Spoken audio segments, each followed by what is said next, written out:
Hello, Voices of Wrestling listener. Dave Ryan here. Have you ever wondered to yourself how many hidden gems are hidden away inside the last years of World Championship Wrestling? Have you ever asked yourself how many tenuous gags can be made about the name Mike Enos? And have you ever thought about what it sounds like for two Irishmen to interpret a very chaotic company through its B-show? The answers to all this and more are just a click away. Check out Days of Thunder every second Thursday on the Voices of Wrestling podcast network.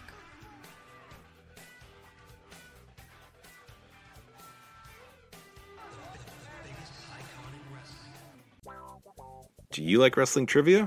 Then check out the 5-Star Match Game, the Pro Wrestling Quiz Show. I'm Joe Gagney. In every episode, I grill 3 contestants with 5 rounds of power-packed wrestling trivia. We have over 30 evergreen episodes in the archives covering WWE, AEW, Japan, Mexico, and much, much, much, much more. Play along at home and check it out today.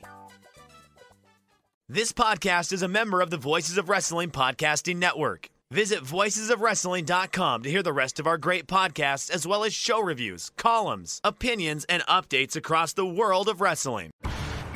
TNA is the best wrestling in the whole world. Oh, it's semantics! Not a guitar, it's a cello!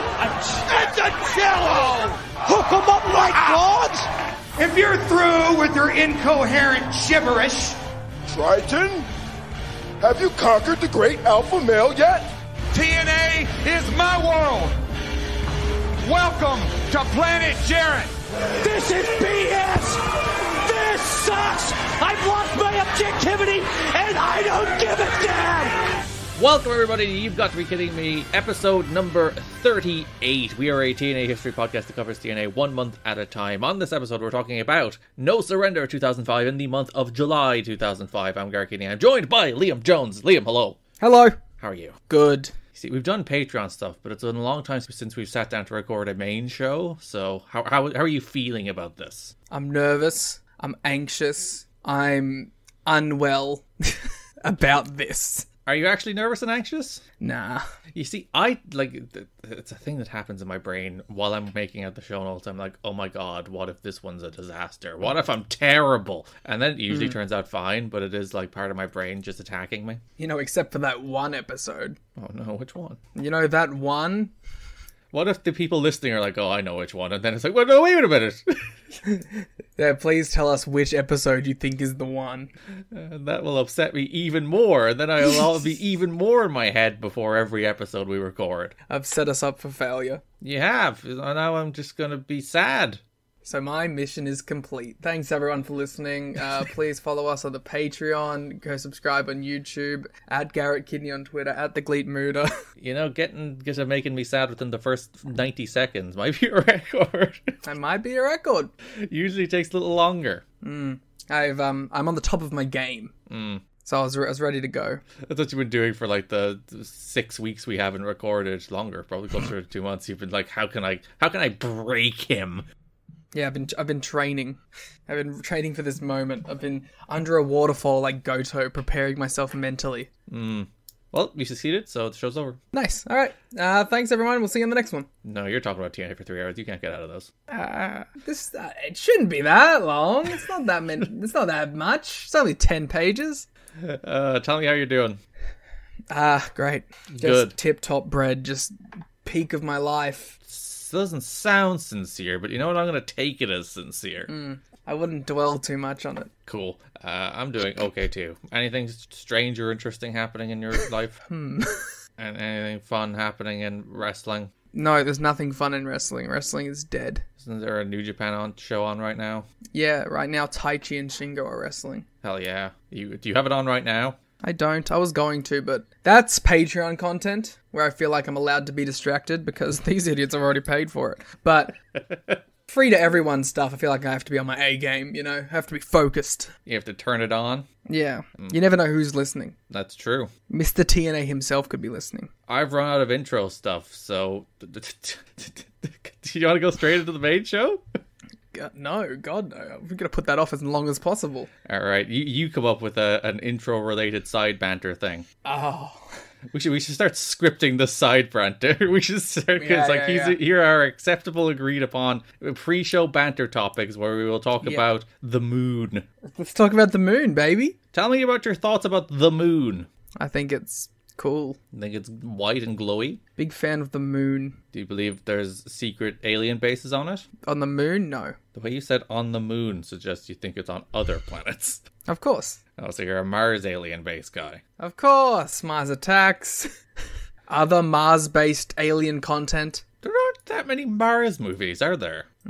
So in, like, war propaganda movies, it's always like, it's the Russians, right? And I feel like the space Russia is Mars. Where they're always like, it's coming from Mars. But when you watch Transformers Dark Side of the Moon, the Decepticons are on the moon. That's how they found them. Maybe they're deceiving us, and they're actually on Mars. What if the super Decepticons are on Mars? It would make sense. I saw a viral clip yesterday from the new Transformers movie. Which one was... I saw a clip from the Transformers movie today. I don't know which one it was, but that's a fun coincidence. Was it the one about there being no cuts? No. So there was this dude who posted... I'm going to assume it's a dude. It's always dudes. Posted a video... Well, alright. Of like 14 seconds of pure CG, and like it's a quote-unquote continuous shot, and they're like, look at this continuous shot, Michael Bay era over, and it's the fucking ugliest shit you'll ever see in your life. Bring Michael Bay back. It's so hideous looking. It looks like a bad mobile game, and I'm like, one, what has gone wrong, and two, why do you like this? I don't know. I think it's just a point that he has chosen to stand behind so he can be different and unique. Do you have any of those? Nah, all of mine are right. So, oh, fair enough. You know, I've never said anything incorrect in my life. That's true. We have a lot of audio, and if you go through all of it, we've never been wrong. Nah, there's not a single instance. You a Transformers guy? Nah. I feel like maybe it's the Michael Bay movies. Are there like a new generation of Transformers guys? I don't know, maybe kids who got like the toys growing up. But like that's where I think most of the Transformers love comes from, which is like 80s kids growing up with the toys. Yeah, but I'm still saying like I think there's probably modern kids who got Transformers stuff growing up that like became fans through that. But I don't know, that's about it to me. I watched them as a kid. Oh, what did you watch? The Michael Bay stuff. So Shia LaBeouf is your favorite actor. Yeah. I honestly think that Megan Fox in that first movie may have been the first titillation my young mind had ever seen. Ooh. There's a good chance. You're like, ooh. I was like, what is this? As she's leaning seductively over a car, washing it. You're like, that is a woman. Mm-hmm. And what a car. It was the car that titillated you, yeah. It was in that moment you discovered a very particular fetish. What I wouldn't give to be Megan Fox in that scene is what I said. To just lie in the front of that car, washing it. Mm-hmm. Yeah, that's it. Sensuously. We really should have abandoned the pre-show banter. Yeah. I don't know. What else? What do other shows talk about on their pre-show banter? Can we just steal? Food? I think they do food a lot. I don't eat. Well, that's out the window. Okay, let's go through each VOW show. We'll go, what do they do at the start? Flagship, it's all about, like, gardening lore. Yeah, I've never gardened. Damn it. Have you ever gardened? My grandparents always had quite the garden. So I would dabble. It's like, even my parents wouldn't really garden. We'd have a very simple garden. You thought there was a man in your garden the other day. Well, I didn't. I dreamed there was. I dreamed I looked out my window and there was a dude there, and I tried to close my window and then he grabbed it and I got scared and I woke up. What did the dude look like? He looked like the kind of like normal, boring guy, but on the boring, creepy side. Mm-hmm. What's the hair situation on my fella? Grey, slightly receding. You know, they say that every face in your dreams is someone that you've seen. I think that makes sense. Like your brain registered it on a subconscious level. Because people are always like, how come you can dream about people you've never met? And it's like, pal, you have walked past millions of people in your life. Millions. And your brain registers some of them and just stores them back in your mind to scare you in windows with them. Also, like, you can just pick up, like, an osmosis of a flavor of a person and be like, this is what this person who fits into this characteristic base would look like. Brains are cool. We always get back to dreaming. That's our one. Big dream guys. If the Voices of any other podcast on the Voices of Wrestling podcasting network does dreams, that's gimmick infringement and you owe us money. Yeah, and we'll get you kicked off. We have that kind of power? Yeah, we have that clout as the 5th most successful Voice of Wrestling podcast. Yeah, I don't know the numbers, but I'm going to stick with that. Yeah. We're up there. Come on, like, let's be real, we're up there. Am I right, folks? We're up there. Yeah, and if we're not, you can go tell all your friends, and then we'll be further up there. I mean, like, actual friends. I want you to go out into the street with your friends. So you're going to the cinema? I want you to hire a cinema out and play our podcast clips on YouTube on the cinema with all your friends. The next time you're on a night out, I want you to go person to person in that bar and just talk about the podcast. Maybe play a couple clips. That's good. I like that. Have you ever played a podcast clip to someone? No. Interesting. Have you? No, but people have asked me, and I'm like, no. See, not only would I be self-conscious about it, because the idea of somebody listening to something I made while I'm in their presence would deeply upset me, but I also wouldn't know what to show them. The Vince Russo compilation. The whole 3.5 hours of it? Yeah. So they're like, hey, what's your show? It's like, sit down, pal. Let's settle in. We're in for a long one. Alright, before we get into the show, you can go to patreon.com and tnachat.com where you can get all of our phenomenal Patreon content. You can too, if you want to give me some money. I'm going to do it right now. You can head to tnachat.com, patreon.com/kiddingme, where you can get the latest episodes of our Raintaker show covering 2013 New Japan a decade ago. We most recently covered the big Okada Tanahashi title match from Invasion Attack 2013, which is widely considered one of the best matches ever, but Liam has 5-star fear. I don't think I was even that close, was I? But I want people to get mad at you and then go listen. So that's I had 4 3/4 star fear. Whoa, go listen and then attack him. You can also listen to our PWG show, in which the most recent episode was Both Nights as Ebola from 2012. So you can listen to that. Our watch along of No Surrender 2005, which went some places. That was an odd one.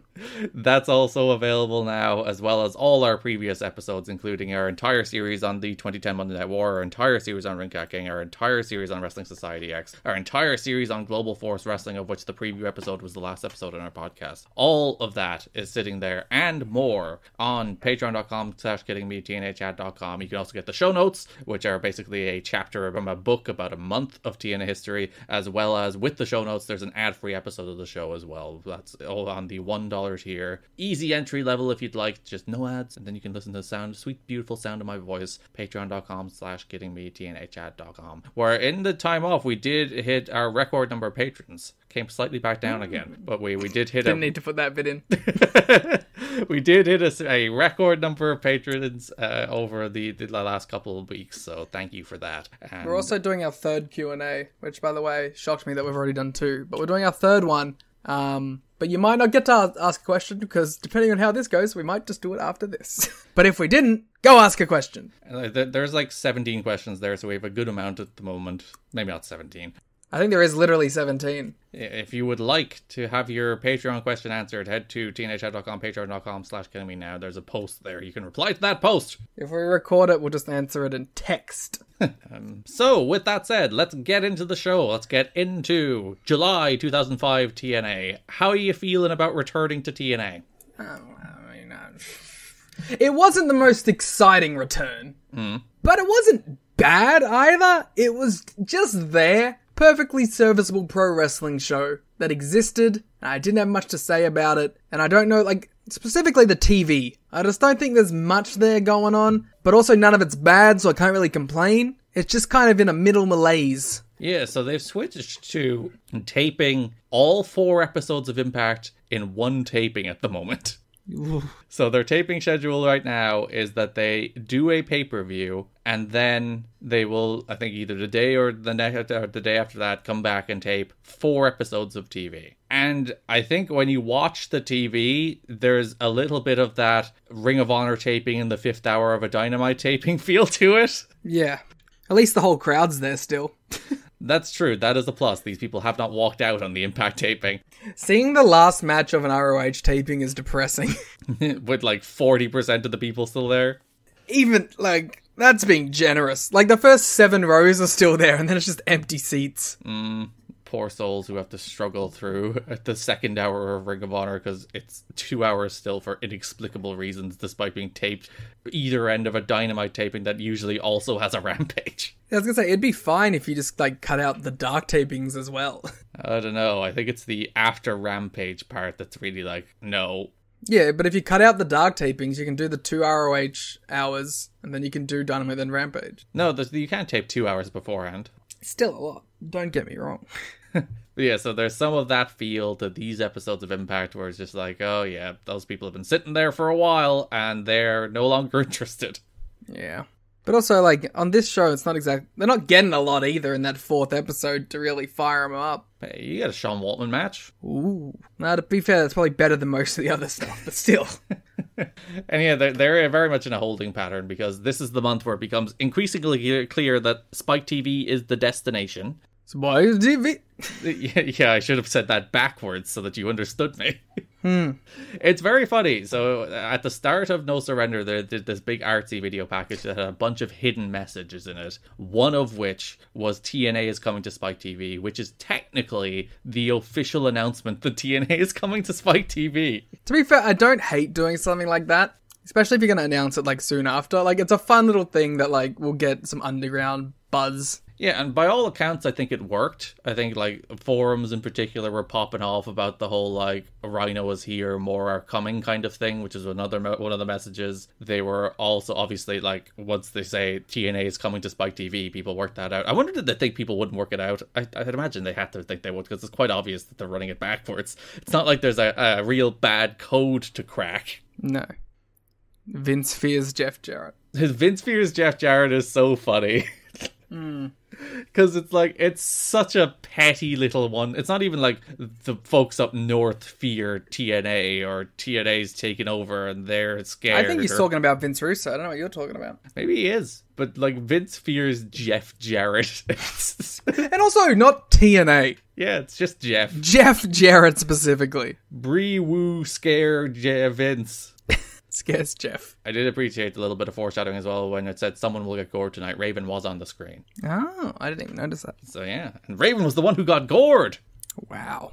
So they were dropping hints. But yes, the big story is that TNA is in fact coming to Spike TV. It hasn't been officially announced, but it's all but announced at this stage. Well, technically it has been officially announced, I guess, given it was in the pay-per-view opening video. But at the moment, TNA is currently still airing on the internet. And as all wrestling broadcasts on the internet, Liam, it went fine. No technical problems at all. No, I remember watching Ring of Honor on the iPay-per-view and it always worked. Oh god, I do remember watching Ring of Honor on iPay-per-view. It was the most, like, upsetting time. Everyone was just angry all the time. Because I don't think Go Fight Live ever aired literally anything else. They said this is going to be the thing that we stock our live content with, and we're going to fuck it up every time. Yeah, and I remember, I think it was whatever the final battle that had like a 60-minute Tyler Black Austin Aries match. And there was like a bunch of technical issues and it was like 4 a.m. and those dudes went a fucking hour. And I was like, no, stop, no. And also their problems went for like 4 years. Like they just never got it. And I think a lot of companies never got it because Gabe's catchphrase became, how's the stream? I think like we've mostly got it down now. Ironically, the only place that doesn't seem to get it is New Japan in the US. Though their last show went fine. I believe the TV Asahi people did that as one. That's why. So if you think wrestling companies have been disastrous at doing this in times of greater technological advancement, TNA uploading a file to the website apparently caused great deals of problems in June 2005. TNA experienced many server problems during the first week of TNA Impact broadcast being shown exclusively on their website. After a several-hour delay on Friday, June 24th, the new Impact broadcast was released on TNA's website, but not easily accessible. TNA created a downloadable file for fans to view the broadcast at their own leisure instead of streaming the broadcast online, which would have resulted in buffering problems from the sheer volume of visitors. But TNA ran into problems because the file was too large to download in a reasonable period of time without interruptions. As I was mentioning on the last episode, like, they put up a full, like, here's how to download uTorrent, here's how to download the file, blah de blah, but apparently people didn't have fast enough internet speeds in the year 2005 to download that file particularly quickly, especially when a bunch of people were trying to download it at once, causing strain on the servers. Come on, guys, seed it, remember. Yeah, if you still have that sitting in your uTorrent from 18 years ago, please seed it, because you can actually still find the download link for this episode, which is very funny. It's wild to think, like, 2005 download times, not great, but probably not the worst. But it's wild to think, one, we were talking about the TNA On Demand, which I haven't heard a word about. I assume they've gotten rid of it at this stage, but like an actual streaming service in 2003, which is crazy. And now it's like, here's the episode on the internet, download it. It's like, TNA on the cusp of technology. Fair enough, not due to reasons of their choice this time, because they're currently between TV deals, but it's fun to see TNA trying to innovate in the field when they're forced to. Well, they always say, like, innovation just comes from struggle, so it makes sense, I guess. What I'm saying is TNA invented the internet. That's what I believe. In a statement released on TNAWrestling.com, Bill Banks said, "The TNA staff will be reassessing the situation and consider new options in order to ensure these difficulties won't repeat next week. Our goal is to make Impact easy and accessible for all to watch. We want to thank everybody for their patience. TNA is without television because they're currently waiting for the Spike TV deal to start in October, which they haven't announced. Again, it's not official." For the record, Bill Banks didn't say that last sentence. No, that's the end of it. It would be funny if that's how they announced it. It's like, guys, we'll be on Spike in October, it's fine. You won't have to worry about downloading those episodes. He specifically says tentative deal. You won't have to worry about your XWT ratio. It's fine. God, I would never use such a disgusting service to steal wrestling. I don't think I've been on XWT in like 6 years. How do you get wrestling? They pay for it. All the time? No, well, I pay for it. Well, no, yeah, mostly other people pay for it, and then I get their logins. So TNA has continued to produce TV, partially, of course, to fulfill international commitments, and then they're finding a way to air it domestically, because they still want to sell some pay-per-views. They still exist. Yeah, why not? Again, the TNA deal is imminent. To follow up on the update, to address the problems associated with downloading a TNA Impact off the company's website, TNA reached an agreement with Real.com to stream Impact online. TNAWrestling.com was unable to handle bandwidth requests related to the download. Going to Real.com right now. That's a dangerous proposition, but go for it. Of the June 24th episode found exclusively on their website, causing many headaches for the web division, while also leading to complaints from TNA fans. During that week that followed, TNA reached an agreement with Real.com to deliver future episodes of Impact through Real Player video software for easier streaming of Impact. The July 1 episode apparently went well. The video was not of the same quality as the downloaded file, but people could access it quicker. Should I download Real Player 22 right now? Have you ever used Real Player? No. I don't think anybody has. I'm a VLC boy. Yeah, or whatever the built-in tools are. No, I'm a VLC boy. For the longest time, I was like, I'm still using Windows Media Player. You would. It's the most Garrett thing I've ever heard in my life, actually. Well, it's better than all the new Windows shite. All the new Windows ones are terrible, and Windows Media Player was fine. I wouldn't say good, but I'd say fine. I did enjoy that Windows Media Player when I played music would have the little strobing effects. Oh yeah, and the little matched bars up to the songs. Yeah. I miss that. I do miss that. Spotify should have that. Yeah, I was literally about to say, why doesn't Spotify have like a option that lets you swap from the album art to the little bars going boom, boom, boom, boom, boom, boom. And a bunch of the things where it's like Spotify has video from it. It's like a 3-second clip on a loop. It's like, I would rather watch the bars, thank you very much. Give me the bars! And I don't want lyrics. I don't want to know what the words are. I want to work them out for myself. It's alright. I don't mind the lyric. I need the lyrics, but give me the option for the bars. No. Oh. TNA is close to signing a deal with Spike TV to air TNA programming on Saturday nights beginning in the fall season, according to Trade Journal Multi-Channel TNA News. Collision. Yeah, that's what they were going to abandon the Impact name, because what's a synonym for Impact? I was going to say, what is an Impact if not a collision? As every show follows the one-word action phrase naming convention of every wrestling television show. I've been thinking about that. When are we going to evolve? No, Evolve already happened. Evolve 42. What was on Evolve 42? Let's have a look. So, okay, if you're so mad that everyone's like oomph and Slammo for their TNA, for the wrestling TV show. AEW Oomph. AEW Kapow. What would you call your wrestling TV show then, Liam? I would call it... You've Got to Be Wrestling Me presents. It would be You've Got to Be Wrestling Me live on ESPN2. It's a catchy name. Yeah. Alright, let me read the Evolve 42 results to you. Fine. Santana, I assume Garrett. No! Okay. What? No, okay, they got this wrong, not me. It is Santana Garrett, I assume. And unless Santana of Proud and Powerful fame was wrestling for the Shine Championship. That would be rad. Santana versus Andrea. Ethan Page versus Martin Stone. Ray Horace versus Andrew Everett. Should be a Timothy pretty good match. Thatcher versus TJ Perkins. Biff Cool. Busick versus Roderick Strong. Oh, he's in the news. Biff Busick? Nah.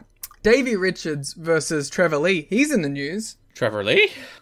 Ronan versus the Premier Athlete brand in a street fight for the Open United Gate Championships. That's one of the best Evolve cards ever. That's what I would say. Live from Barnett Park and Gym in Orlando, Florida. Sit there. Is that the one with the plants? I don't know.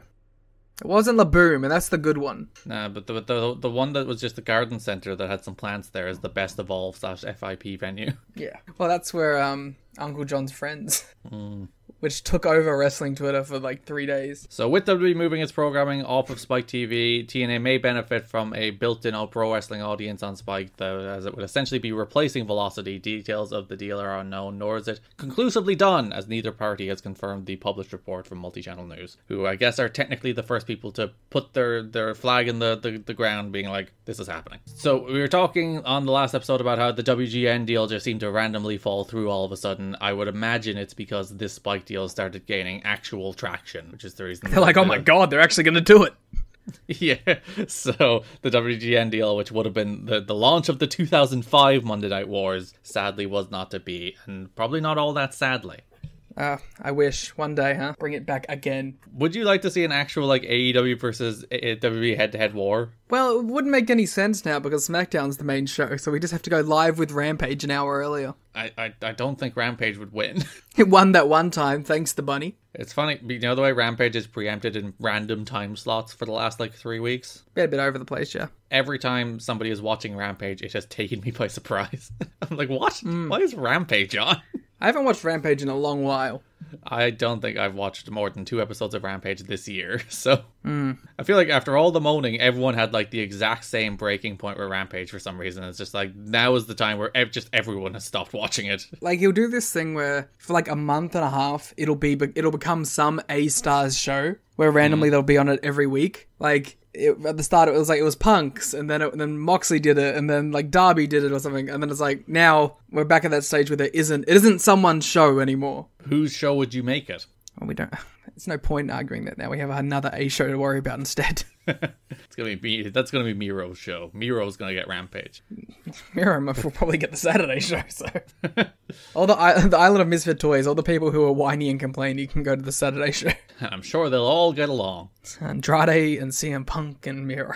In an online chat this week, Jeff Jarrett stopped just short of confirming TNA is on the brink of announcing a major TV deal. He said, TNA in 5 years will be very interesting. We just had our 3-year anniversary. We've had our critics all along the way. They said everyone lost a day, they said everyone lost a month, they said everyone lost a year. Yeah, but do the bit. We're on the brink of making some major announcements that will send us to the next level. I hope that we will have a stronger domestic and global presence in 5 years, and by that time we will have had enough to establish us very strongly in the wrestling space. A lot can happen in 5 years, he later added. TNA is about to make some major announcements that will take us to the next level. It's not wrong. He's not wrong, to be fair. Regarding Ring of Honor, he said, Ring of Honor is a promotion, in my opinion. Yep. Done. That's it. That's all he said. It's like Ring of Honor is a wrestling company that happens to exist. That people always say is better than us, and it makes us very upset. That goes for a very niche audience and does it very, very well. A couple guys on the TNA roster enjoy working there, and they have their style of wrestling that caters to their audience. And I don't think it's for everyone. Okay, fuck you, Jeff. Like, I don't think good wrestling's for everyone. I say promoting my wrestling show. Yeah, but you want to do your holds and your backdrop suplexes and your anaconda vices, and Jeff is 100%. like, what if you did guitar shots and run-ins and strokes? Way more interesting. Yeah, you don't want to do holds when you... Which would the casual fan rather see, Liam? Someone work a hammerlock or someone getting hit with a guitar? You know, you bring a valid point. I know what I would rather see. So, Jeff Jarrett is right. Ring of Honor in the mud. Yep, I changed my mind. He is very diplomatic, and he's like, and you know what? They should be commended for marketing that way to the niche nerds while we market to nobody? Yeah. There. You know, it's nice of them to have a market. I wonder what that's like. Regarding the Matt, Lita, Ed situation, Jarrett said, I would like to know if they have a threesome sex tape coming out. They don't. It's also a bit weird, Jeff. He's like, I'm a heel. He does enough of that on TV this month. TNA is expected to finally have clearance this week, the week after No Surrender, from Spike TV to officially announce a TV deal for the fall. There was some talk in TNA that they'd be able to make the announcement during the pay-per-view, which I guess they technically did. In a roundabout way. What if that, like, killed the deal? I would have to imagine they did that with Spike's permission, right? It would just be very funny. If they're like, yeah, you can announce it the week after, and they're like, let's just do it on the show. Yeah, we'd like to slip in a weird little backwards Easter egg, but Spike will never know. Spike are never going to translate it, right? Spike will never watch it. That'll never get out.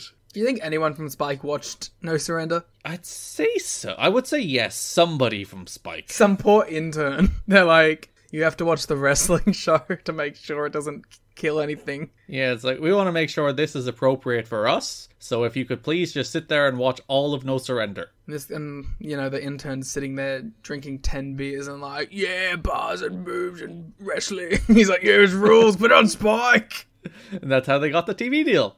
Yeah, perfect. He's like, yo, this shit's backwards, what could it mean? This is like Fiend lore. Spike TV intern lore. Like, you were like, you know, it's a fun idea. It's like, it is basically the exact same thing that feeds into Fiend lore, which is the reason wrestling fans probably absolutely loved it. They should have put it in a backwards QR code, and then it would have been like blowing the internet's mind. No one would have worked out what that was. I still don't feel like we need QR codes even today, and yet they still exist. QR codes have taken over as a staple of media. I don't understand it. Like, they're useless. Just say a link. I think, like, having a website on there is easier than putting a QR code, and then I have to, like, pause whatever I'm watching, get my phone, put it up. Whereas if you just said, go to tnhad.com, you could just be like, oh, it's tnhad.com. I don't have to pause this podcast to scan a QR code. I can just go to tnhad.com. We should get a QR code. For our audio medium? Yeah, and we'll put it on our posters. No, we'll just describe where the dots are. And alright, can... black dot, white dot, white dot, black dot, black dot, white dot, large, black dot, large, black dot, large white one, dot. small one. No, I'm doing one by one, so they can put it in. Swirly pattern. Whoa, how are we getting that? We're going wild with our QR code. One day they'll need to. Red dot. So Dave, I only included this to kind of dunk on him for being wrong. Spike is putting the show on largely because they're being paid for the time, and those with more knowledge of the deal say it's going to be very difficult to make it work in building a profitable business model. It is a far worse deal than ECW, as ECW was not buying the time, but did have to pay TV production costs. TNA has to do both and has a worse time slot, which WWE hasn't been able to get ratings in since the early days of Confidential. It is believed the announcement would be made sometime after No Surrender, but there is some contractual hold-up reason. We're not aware of exactly why Spike doesn't allow the release of the information until it comes out. But he's like very down on the idea that this is a good TV deal, which like he's not entirely unfounded on, because they just came off a similar deal on FSN that actually TNA outperformed the ratings expectations, particularly for an afternoon time slot, and FSN never gave him anything. So I think Dave comes in with a similar cynicism here. It's like they're probably not even going to do WWE numbers, and then their Spike don't want to like turn that into a deal where they give money to TNA. And you're wrong, Dave. Like, the interesting thing about Spike is, like, Spike was never like, we don't want this thing anymore. Like, it was, like, the ratings were never the problem with TNA on Spike, which is interesting. Like, they're always kind of, like, happy with what it was doing. TNA just TNA'd it up at the end. So I was like, but, I don't know, Dave's very doom and gloom, like, a lot. Even now, when it comes to TV deals. We finally hit the stage that every podcast hits, where it's actually just becoming about saying, shut the fuck up, Dave, you were wrong. Yeah, Dave. We're in our something to wrestle with and 83 weeks phase of just being like reading a thing Dave said. It's like, no. I don't remember that. Didn't happen. And you believe Dave Meltzer? LOL Dave.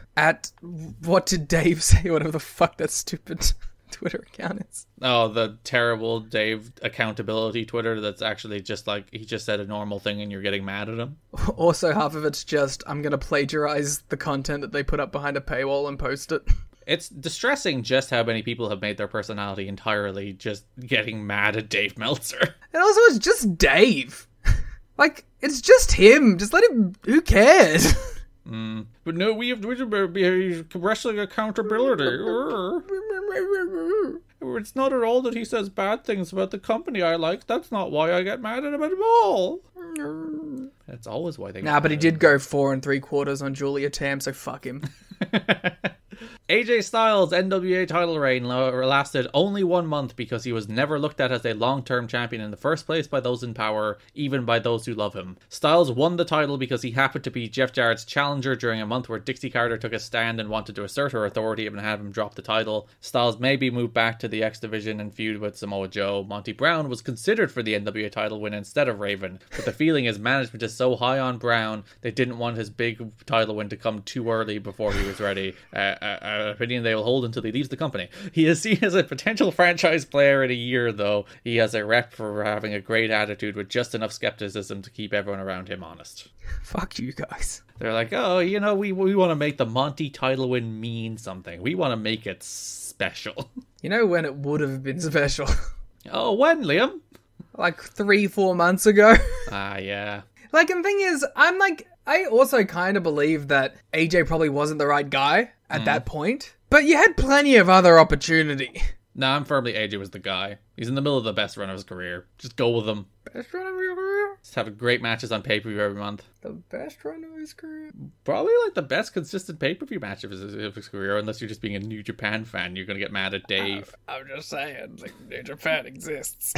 Yeah, fake company. Not real. Even though we'll be covering that on Raintakers like next year. But... Fuck your dreams, fuck your life. I'll just put my hand in front of my eyes and be like, not real, no! La la la la la, AJ Styles, TNA, wrestling Sonny Siaki on a TNA weekly pay-per-view. Did he wrestle Sonny Siaki? I'm sure he did at some point. He probably did. There's no way of knowing. I'm gonna research this. You gotta look up the AJ Siaki matches. I can't remember an AJ Siaki match, but I imagine he might have. He wrestled him on NWA Wildside TV. That's not TNA. I know, but it's fun, isn't it? He wrestled the Flying Elvises. Yeah, that was the first match in TNA history. I know. That counts. Elvis Siaki counts, I guess. Yeah.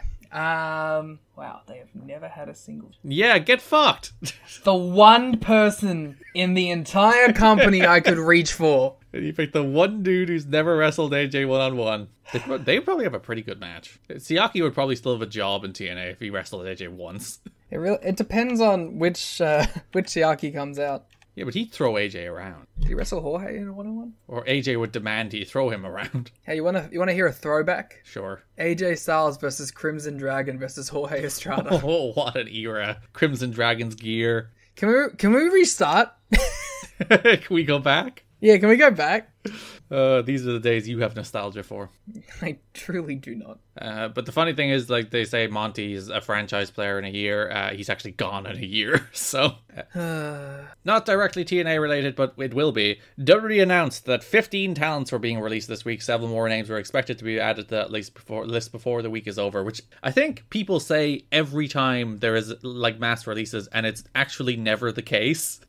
Like there is always the splurge of releases, and then they're like, oh, more could come at any moment, and then they never do.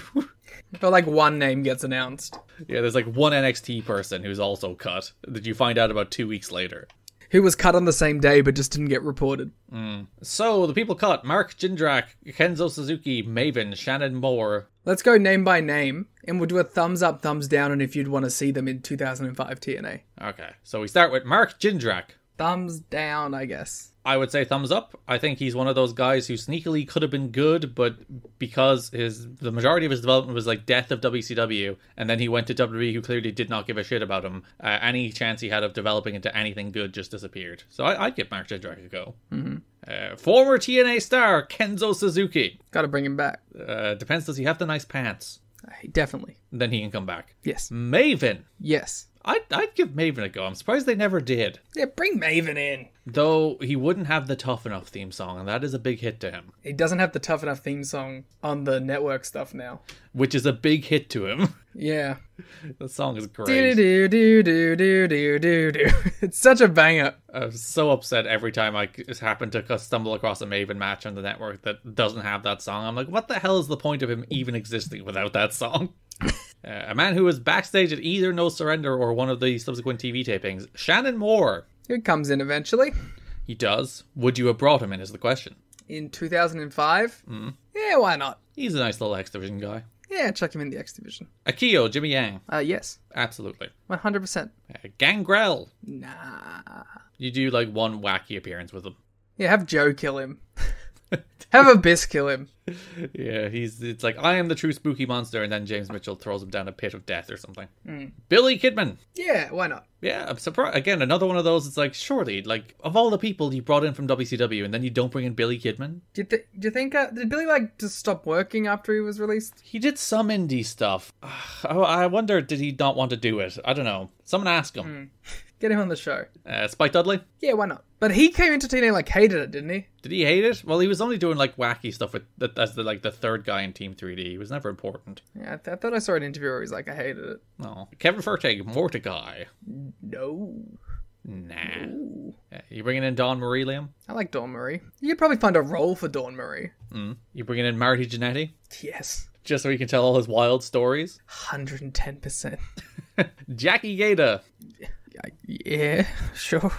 Of the Tough Enough people here, they brought in Jackie, but not Maven. Yeah, that's fucked up. Charlie Haas. Yeah, why not? He seems like the best wrestler of the bunch. Well, Jimmy Yang is probably the best wrestler. I was going to Jimmy Yang's there. Matt Morgan. Would I bring in Matt Morgan to TNA? No. I don't think I would either. Joy Giovanni.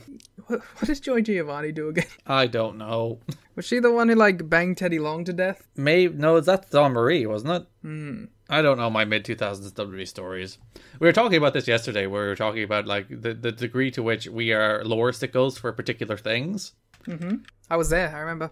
Yeah, well, I'm saying it for the listeners, Liam, who are not in our DMs. Wait, we're recording? We're not just having a conversation. Sorry, I'm working out what Joy Giovanni did. But, my thing is obviously TNA. But just when I was talking about wrestling in general, you were like, I could beat anybody in a wrestling quiz because I'm a wrestling genius, which I think is your exact quote. Yep. And I was like, I don't think I could, because even stuff like this that I would have watched whatever the fuck Joy Giovanni did. It's like my working memory of it is just gone. She was the on-screen girlfriend of The Big Show. This feud included a part on January 13 where Joy was kidnapped and discovered tied and gagged in JBL's limo trunk by Kurt Angle. What? There's a lot of words there. Why did Kurt kidnap her and then put her in JBL's trunk? No, she was discovered by Kurt. Oh, so Kurt's the hero. No, Kurt then bragged about orchestrating the whole thing. Oh, well then Kurt's not the hero. Her last appearance was in the... Wait! Giovanni returned to WWE at WrestleMania 25, making her in-ring debut. I was at that show. She was...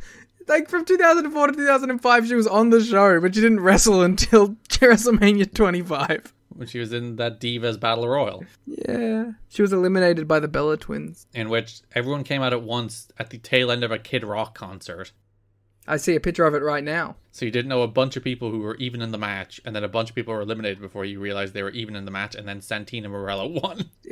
Just what a great company, you know. WWE.com also reported that the contracts of Devon and Bubba Ray Dudley would not be renewed. Their contracts expire in a few weeks, despite a featured spot on the recently aired One Night Stand pay-per-view. The Dudleys. Would you bring those guys in? I would. Good. But I wouldn't be happy about it. Wouldn't you? They're a great tag team. Yeah, but I've had the last 10 years of Bubba in my head. It's hard to get over. They had a very good TNA run. And they're TNA guys as much as anybody else. They do the fish market street fight. Charlie Haas spoke against the creative direction of WWE, and he said he's looking forward to indie wrestling and TNA. Haas appeared on In Your Head Radio and said he was released by WWE because creative did not have anything for him. In your head. Haas was shocked to hear that he and his wife Jackie Gator were fired immediately after returning from their honeymoon. Great company of good people. Haas ripped on SmackDown writer Dave Lagana for not knowing enough about the business and for booking the ending to the storyline involving Dawn Marie, Jackie, and himself. Haas indicated Paul Heyman had the direction of the storyline planned out, but Lagana took over and he had no idea where to go with the ending. That's always the thing. It's like, Paul loved me, but this other guy hated me. Vince loved me, but this other guy hated me. The famous politician made me feel good about things, and then someone who's not as good as the politics side of wrestling suddenly dropped the ball.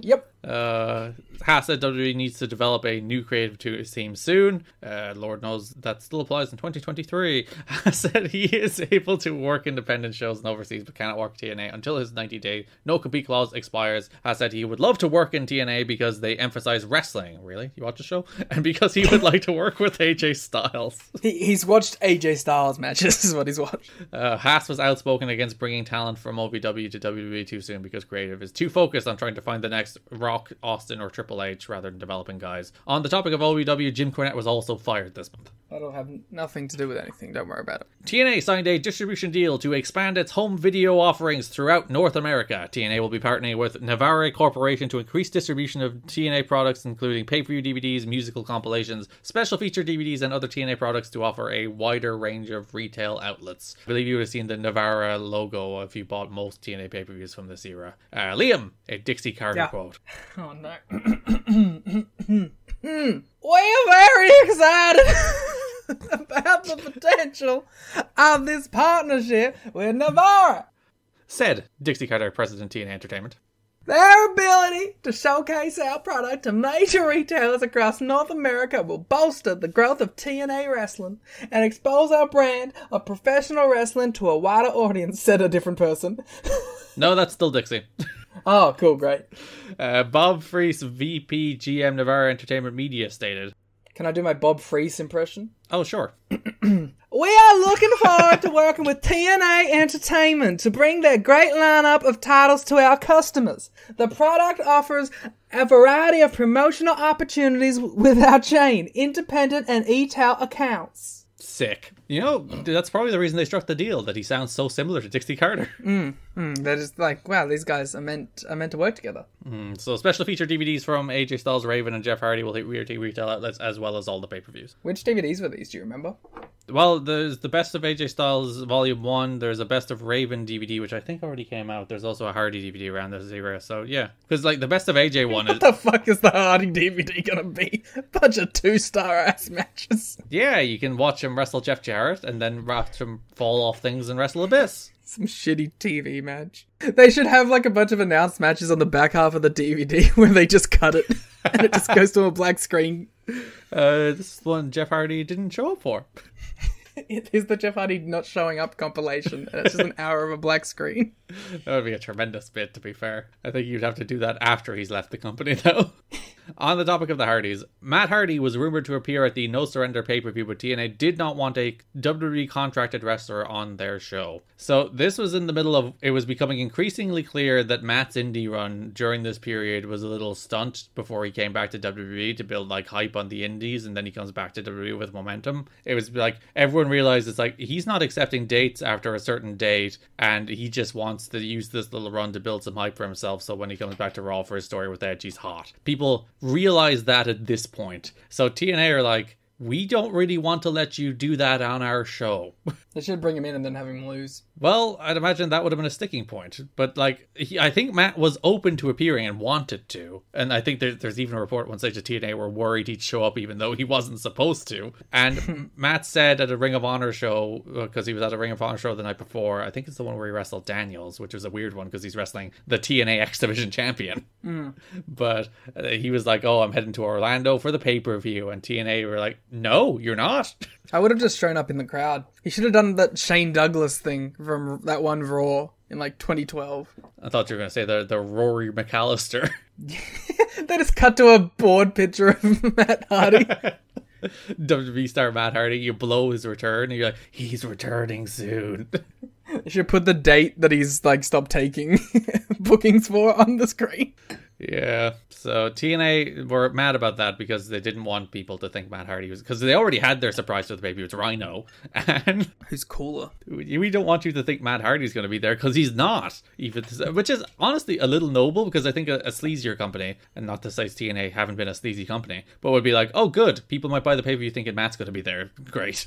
Yeah. But they released a statement. TNA Wrestling would like to officially address this rumor. Please do it in the voice of TNA Wrestling. Yep. TNA Wrestling yes, would like to exactly officially address this rumor as totally false. In an effort to further his own agenda, Hardy told several people last night he would be traveling to Orlando for No Surrender. TNA Wrestling would like to let fans know this is not the case and he will not be appearing. TNA Wrestling releasing statements redefined. Matt's name was mentioned during the pre-show to No Surrender when Jeff Jarrett ripped on fans for buying into the Matt Hardy BS. Man, you know, we go back and forth on Jeff a lot, but he is kind of based. It's the second he touches the world title that you're like, no, I would like to not exist anymore in this world. And then he loses the title. It's like, oh, what a lovable mid-card goof. Yeah, that's the thing. He should have just realized that, like, his lot in life is to be this mid-card goof. Beating FTR bold. That's where you're supposed to be. Yeah, taking shots at fans for buying into Matt Hardy's shitty work shoot. Yeah. Jarrett translated the excitement about Matt Hardy possibly appearing into anticipation for Rhino's debut. I don't like announcing it. Well, like, if you're going to do it, they officially announced, because, that in-ring segment with Mike Tenay, where he's like, oh, is Rhino going to be here? And Mike Tenay's like, damn right he's going to be on the pay-per-view. At least you're selling some pay-per-views off his name. Are you? More than, at least one. I don't think, yeah, Rhino's mum. She bought the show to see him gore Raven. Yeah. You know, okay, I don't like that they announced Rhino. But I will give them credit. They didn't drill it into your fucking head the whole time. So it was still like, oh, he's here kind of thing at the end. Yeah, and like it was to set up a show running angle where Jarrett was like paranoid about Rhino, but then the swerve is that actually Rhino's on his side. Yeah. So it wasn't just announce it for the sake of it, it was announce it so they could do a little angle. And Rhino's cool. Can we just do like a quick 30 seconds of how cool Rhino is? Oh, and he's like so jacked here, and he's in like perfect Rhino shape where he's like that brick shit house of like just pure muscle, and he's the best. Yeah, sweet Digimon theme.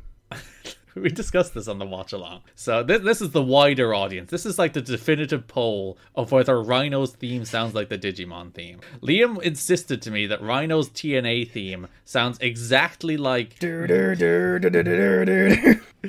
original Digimon TV show theme in the dubbed version, not the original version, I guess, but the American Digimon theme song. Liam insists upon it. They sound nothing alike, but I gave him like a nice like good job pal head pat, so he felt okay about it. Rhino digivolve into, who would Rhino digivolve into? Who's like a bigger version of Rhino? Wardlow? Not now. He's got no hair now. Yeah, long hair Wardlow. I'll contemplate this. We'll revisit it later. He could digivolve into 2005 Kenta Kobashi. Noah officials have said that TNA can use Kobashi as long as he is in between tours, because this is when Kobashi, Kenta, and Marufuji were all over in the US, and there was talk about them doing some TNA, and apparently they wanted to. Like, this is the craziest shit ever. This is the craziest shit ever. Who would Kenta Kobashi wrestle in the Impact Zone? Rhino. I mean, that would be a hell of a match. That would fucking rule. The reason it ultimately didn't happen is because TNA is in the beginnings of a working relationship with New Japan. So there was nothing on the table for potential Noah wrestlers. Noah's cooler than New Japan at this point. Sure. Just run like Marufuji and AJ on the Impact in the main event. The idea of using Kenta, Marufuji, and Kobashi when they come to the US on their first tour is impossible due to scheduling. Unbreakable, TNA's pay-per-view on September 11th is on the same day as the end of a Noah tour, so they couldn't line up the dates there. And obviously their TV tapings the next day. It'd be really funny if history changed and it was like AJ versus Joe versus Daniels versus Marufuji. And Joe Kobashi happened in the Impact Zone. Yeah. Where I assume it would have the exact same atmosphere. Yeah, all the people who are going there on day passes to go on roller coasters are definitely going to be like that into Kobashi as well. New Japan wants TNA to do a G1 Climax tournament and trade talent. They want them to do the whole G1 climax? Yeah, Dave says this a couple times that like New Japan want TNA to do an American G1, which I guess doesn't end up going anywhere, but it's a fun thought. Our next draft should be drafting the G1 blocks. Yeah. Of a TNA G1. With a couple of New Japan guys thrown in. No. You get your Minoru Tanakas. You wish. You're getting. You know what? I've already buried him once. Sonny Siaki. Noah's not interested in using any TNA talent, but would be willing to allow its own talent that has working visas to work TNA. So the combination of New Japan wanting to be more involved in potential TNA wrestlers being able to work in Japan is, I think, what swayed them toward New Japan over Noah. They've also been trying to get Liger for ages. Another note, an attempt to get Jushin Liger for the August pay-per-view for a match with Christopher Daniels fell through because New Japan has a Sumo Hall event on the same day. Ultimo Dragon was approached for the date, but apparently Dragon's WWE contract hasn't expired, and he's never been released, as it was simply a hiatus that never ended. So he's there. He's still technically under WWE contract. Are you looking up what the Sumo Hall show was? Yes, I'm looking up to see if what massive show and what match fucking Liger had that he couldn't do this date. Oh, it's just that multi-man tag on the undercard. That's what I'm contemplating. Yeah, WWE doesn't use Dragon, doesn't care about him working Indies or Japan, but they would care about him TNA, basically. 8:14, G1 Climax. Would it be 8:13, I guess? Well, both of them. Why not? Oh my god, Hangman was on this show. What would have been, like 17? Okay, so in one of these shows, he was in an 8-man tag, and the other one of these shows, he wasn't booked. What was the 8-man tag? Yeah, good question, Garrett. Wait. He wasn't on the Sumo Hall show! Well, Dave's wrong. He wasn't even on the fucking show! What made you think he was? Dave saying? No, when you saw an 8-man tag. Oh, that was the day before, which was in Nagoya, in the Aichi Prefectural Center. Nailed it. Yep. But like in the actual Sumo Hall show, he wasn't booked. But he might have been needed. Fuck you, New Japan. At the last tapings, there was a California camera crew there filming a reality TV show pilot on Jeff and Jerry Jarrett. I need to see this. Well, actually, that could make for a fascinating TV show if it were with those two 24 hours a day. The odds of it going where aren't good, according to Dave. Classic Dave, spreading falsehoods. That's like my favorite thing about The Observer is just like the random notes, like the Kobashi might have worked TNA. Yeah, that's one I hadn't heard before. It's just like a thing that was apparently at least somewhat considered, and they were open to doing. A funny Jeff Jarrett story. Behind the scenes, there is a clear deal going on with Jeff trying to rally a lot of wrestlers against Scott D'Amore and the current booking committee since they decided against giving him back the title. He's such a bitch.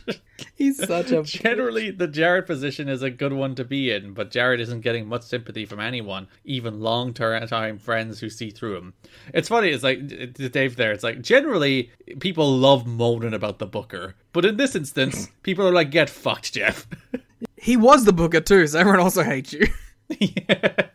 I think they moan about you a lot more than they're moaning about D'Amore right now, so. They're like, let's give D'Amore a chance at least. And it's just like, I need to be champion at all times. All times. It's like, what the fuck is wrong with you? The funny story is Jarrett tried to claim to Raven he was the reason Raven was named champion, saying that when he found out he wasn't winning, he told everyone involved that Raven had to win, even though there was that story last month about how he thought the King of the Mountain match might fall apart without him. Because they're the only two people in the company that could be champions. So he's trying to butter Raven up, and I'd imagine Raven is also like, fuck off. Raven's as big of a carny as anyone else. He knows what he's doing. Jerry Jarrett helped book some TNA guys on a tour called World Series of Wrestling, with dates in October in Melbourne and Sydney and in Newcastle, Australia. I am from there. Points to self. Announced for the tour are Mick Foley, Matt Hardy, Jeff Jarrett, Andrew Martin Test, Gail Kim, James Gibson, Nydia Rhino, Jesus Aguilera, Nathan Jones, Styles, and Daniels. I found that a fun one because, like, World Series of Wrestling still runs and still uses a bunch of Impact talent. Yeah, Mike Bailey, Alex Shelley, last two announcements for it. If you go to the Impact YouTube and watch last week's digital match on Tuesday, it was Jordan Grace against Chaz McKenzie. That's a World Series of Wrestling match. Now, World Series of Wrestling booker, if you are listening and you need someone as like any sort of anything, I'll do anything. Just pay me money. Yeah, we gave you some of both past and current buzz marketing right there. Yeah, see, we have this deep relationship already forming. So, if you need someone to hang out with Alex Shelley all day, just give us a call. Scott D'Amore is trying to keep himself off TV so he can devote his time to at the shows to being Booker and not have to worry about performing as well. Jeff Jarrett's like, what?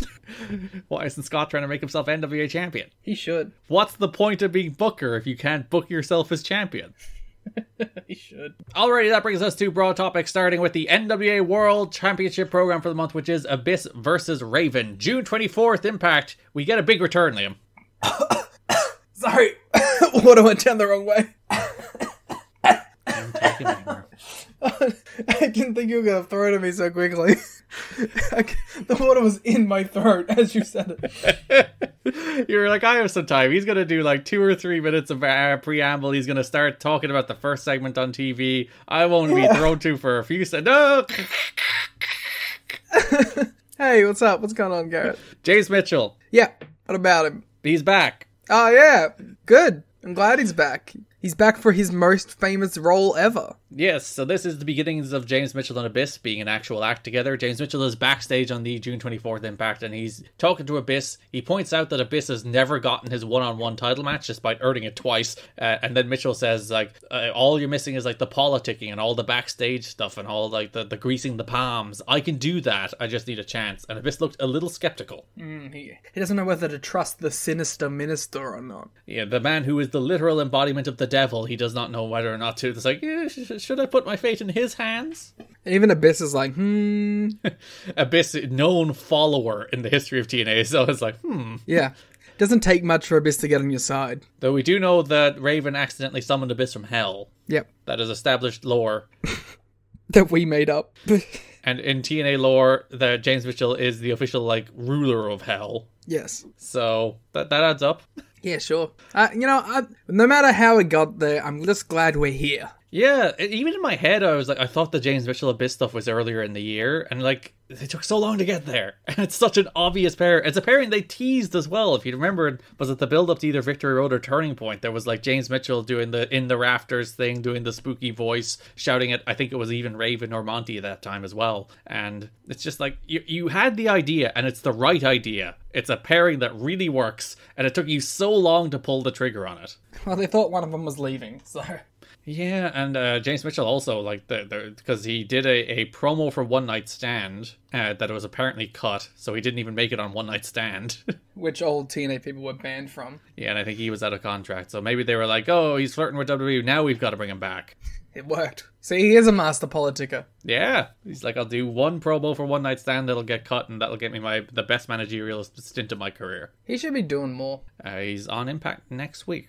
He's also, like, does NWA stuff, I think. I think he's Max the Impaler's manager, which is a good fit. Yeah, because he managed them at Victory Road last year when they faced Jordan Grace. Yeah. I like Max. I think Max is really good. So James Mitchell propositioned Abyss to be his manager, and then later in the show, Raven comes out to do his big NWA World Champion promo. He does some evil poetry, says he fulfilled his destiny, but then James Mitchell comes out, and his first line is like, if you're through it, you're incoherent gibberish.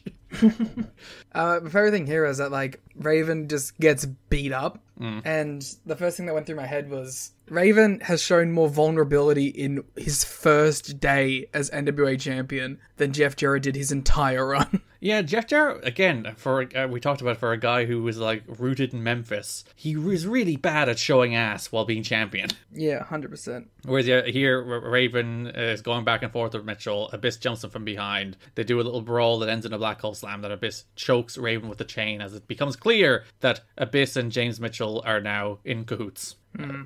You were mentioning on the watch along, I think it's a good point, that it's kind of nice to bring Mitchell back in for a particular straight into a program with Raven, because that's obviously the guy he hates the most. Yeah, that's where he was most recently seen, the guy he feuded with most. They had that last man standing match and everything, and now he's back. He's managing the unstoppable juggernaut Abyss to take down Raven's NWA title. It's a good little full circle moment. Indeed. Indubitably. So, July 1st Impact, Abyss has a kind of a squash match. I guess it's a competitive squash against Sonny Siaki. Yeah. Your favorite wrestler to talk about, Sonny Siaki. Yeah. I'm always talking about Sonny Siaki. You adore Sonny Siaki. That's me. Sonny Siaki, #1 stan. The crowd, for the first time, I believe, does the oh, Abyss chant during this match. Yeah. I've always said that this is a great chant. So you were super duper skeptical when I pointed out this chant to you while they were doing it during the No Surrender main event. And then, like, 5 minutes later, all you could do was the oh, Abyss, oh, Abyss. It's just fun to do. It is. It's a fun chant. The folks in the Impact Zone, they're having themselves a good time. Just wait till I get the Bentley bounce going. Well, it's currently the Shane bounce. The Shane shuffle. Ah, no, that's Shira. I'm doing it. I'm doing the Shane shuffle right now. Abyss does like a splash off the middle rope in this TV squash. I'm like, Abyss, what are you doing? He's trying to get everyone's eyes on him. He's about to have this big pay-per-view main event. Let my man work. Fair play to him. Abyss wins with a black hole slam. He goes to use the chain after the match, but Apollo steps between Abyss and Siaki. Then Apollo's a fucking idiot who turns his back on Abyss and attacks him. And even Mike Tenay is like, you can't turn your back on Abyss, you fucking dope, you. I like that Mike Tenay has a willingness to bury the baby faces when they do something exceptionally stupid. The funnier part is he's also part of the booking committee, so he made him do the stupid thing. Yeah. Raven makes the save, hits the Raven effect. He wraps a chain around Abyss's neck and pulls Abyss into a chair in the corner, which is a spot I really like. They do it in the pay-per-view match as well, but it's a cool spot. I'm just like kind of amped to have a singles match that doesn't have Jeff Jarrett for the title. Even though he does loom over it. We'll talk about that in a second. His presence is always there. Raven challenges Abyss to a dog collar match at the pay-per-view, but adds a stipulation that there can be no surrender. You cannot submit, you cannot tap out, you can only win by pinfall, so suffering can only end when Raven allows it. Which is like very funny because it's the complete opposite sort of justification that they use for I Quit matches. It's like, there'll be no easy win. I can't just pin you. I'm gonna have to make you quit. That is funny. Yeah, it's like, no, never mind any of this quitter shit. You can't quit. You can only be beaten. To respect TNA law, they should have made all I Quit matches surrender matches. Yeah. No surrender and surrender. There should be a surrender pay-per-view too. Yeah, they should do a surrender match on No Surrender. Yeah. When they announced the dog collar match, Mike Tenay was like, hook them up like dogs! Which is maybe the best sell for the announcement of a dog collar match ever. Yeah, he's so enthusiastic about the idea of these two being tied together like dogs. Dog collar matches rule. Also, I get why they're called dog collars, because you wear the collar, but like, you don't hook dogs up like that. You don't chain dogs together. Maybe not in your neighborhood. Maybe Mike Tenay's neighborhood too, you never know. That's why he was so surprised. So yeah, main event of the pay-per-view will be Abyss versus Raven in a No Surrender dog collar match at No Surrender. It's both the pay-per-view and the stipulation. It works out well. Did they ever do another No Surrender match? No. Surrender? I'm trying to think. They probably did another dog collar match, but not a lot of them. Didn't they do the tag dog collar match? Which one? Sorry, I'm thinking of the Barbed Wire Massacre. Yeah, and they've done some strap matches. Is this the only dog collar match in TNA history? Well, it's not the only one. There was one with Vampiro as well. Oh yeah, that had another stupid name though, didn't it? That was Blood Gallows of Retribution. Was that one? Yes, of course. Might have been Hangman's Horror. Who could possibly tell? Many stipulations. But yeah, I think Hangman's Horror, like the way to win was to throw them over though, wasn't it? And like choke them out. Yeah, Hangman's Horror was the 4 straps on the corners, wasn't it? Yeah. Then you had to tie it and hang them, yeah. Which is not really a dog collar match. So cool. Oh, they did the 6-man tag dog collar match. You were right. It was a gathering against New Church of Shane Douglas. That was a 6-man tag dog collar match. So there you go. I knew the images in my head somewhere. Abyss faced Cassidy Riley on the July 8th Impact. Killed him. This is Abyss's 3rd match against Riley this year. And, we're still waiting for that Riley upset. I was looking at the cage match, and Abyss in the history of Impact squashes Cassidy Riley 5 times. So we have 2 more to go after this. Oh, I'm excited. We should make a compilation video. He does absolutely kill him. Shock treatment, Black Hole Slam. Black Hole slams him again. Raven makes the save. Abyss cross Raven on the post and then hung him over the ropes with a chain again. And Cassidy Riley looked at this and said, man, Raven's the coolest. Yeah, so you might think this is just a throwaway squash match to set up Raven with the post match. You might think that based on the other 4 times. Yeah, it's just Cassidy Riley, a completely disposable part of this story, completely expendable. Not quite. The next episode of Impact, Mike Tenay is aghast because after the opening match, he gets something in his headset saying, "We're throwing to Cassidy Riley." And Mike Tenay is like, this can't be right. We're going to Cassidy Riley? I mean, if I was in that position, I would have a similar reaction. He is just so thrown by the very idea that we're going to hear from Cassidy Riley. Terry Taylor has Cassidy Riley backstage. Riley's like, Raven, thank you for helping me the last week. Yeah, you know, it's nice to see you really care about me. And Terry Taylor, which I did really appreciate, pointed out, was like, you know, this is the dude that broke your fingers once. And he's like, yeah, they're fucking owned. I loved that. He introduced me to the pain, and I loved it. And Raven, I'll be here for you. Is this serotonin? Not quite. This is more like him having like a disciple. He's the sick boy. An unwanted disciple, but a disciple nonetheless. It's a silly angle, but I kind of enjoy the idea that like Raven saved him from getting killed once, and he's like, I fucking love you, and I'm going to devote my life to you. They should bring Julio back. It would have been a nice role for Julio. Julio comes back and goes, you're the world champion now, you're actually cool, I take it all back. I kind of appreciate that, like, there's two go-home promos on the show, one from James Mitchell, one from Raven, and they both kind of hit the same beat. They're both like, I can't believe you do a no-surrender dog collar match, you're going to die. And like, but it's like, Abyss is like, you just dug your own grave, pal. Well, James Mitchell is. Yeah, like, you just dug your own grave, I can't believe you put yourself in this match. And Raven's like, I'm going to kill you. I'm going to kill you. Because they both think they're gonna murder. James Mitchell says Abyss will pound on Raven. Pause. Oh. Like a judge's gavel. Oh. Hard Justice was a couple months ago, pal. This is no surrender. We're not doing the justice motif. He's like, but I wasn't on that show.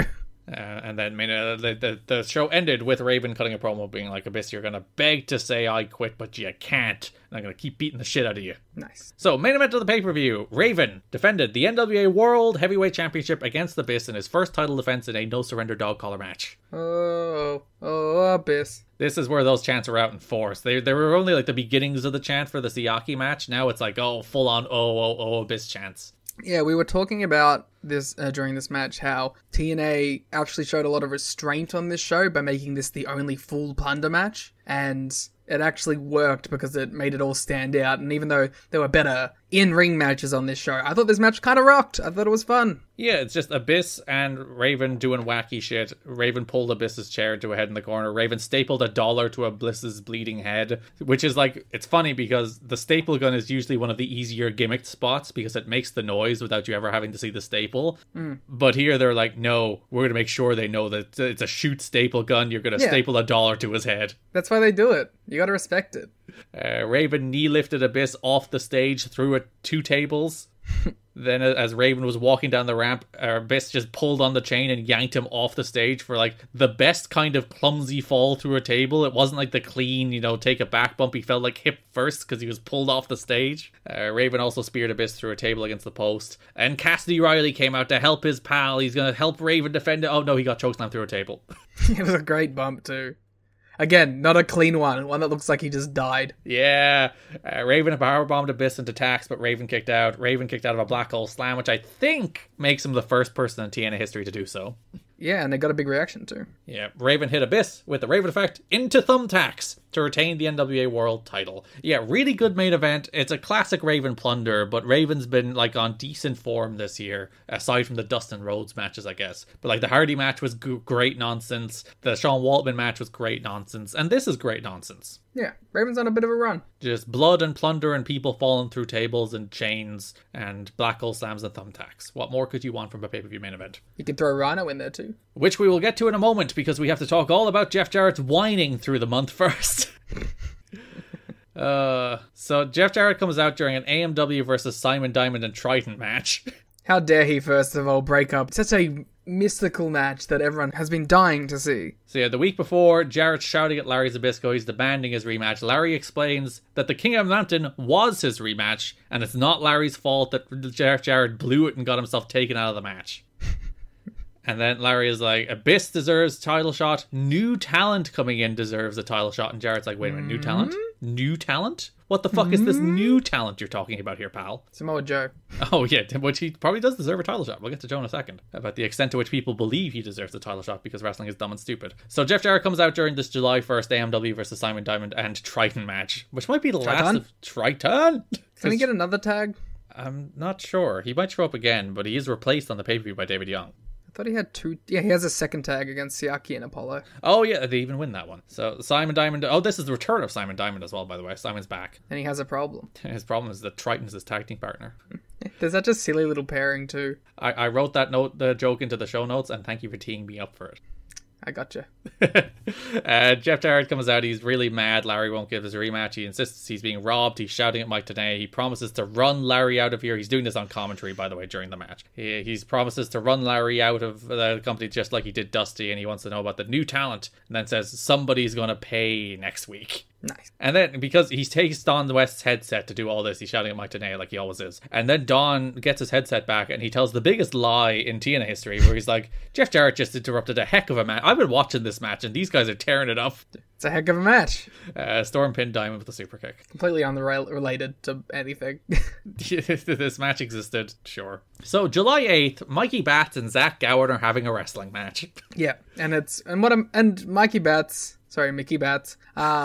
He's not Mickey Batts until the pay-per-view. Nah, he's Mickey Batts to me. Mickey Batts out here, new look, doesn't look exactly like Austin Aries anymore. We have to respect a king for changing it up. His hair's longer now. He's wetting it up real good.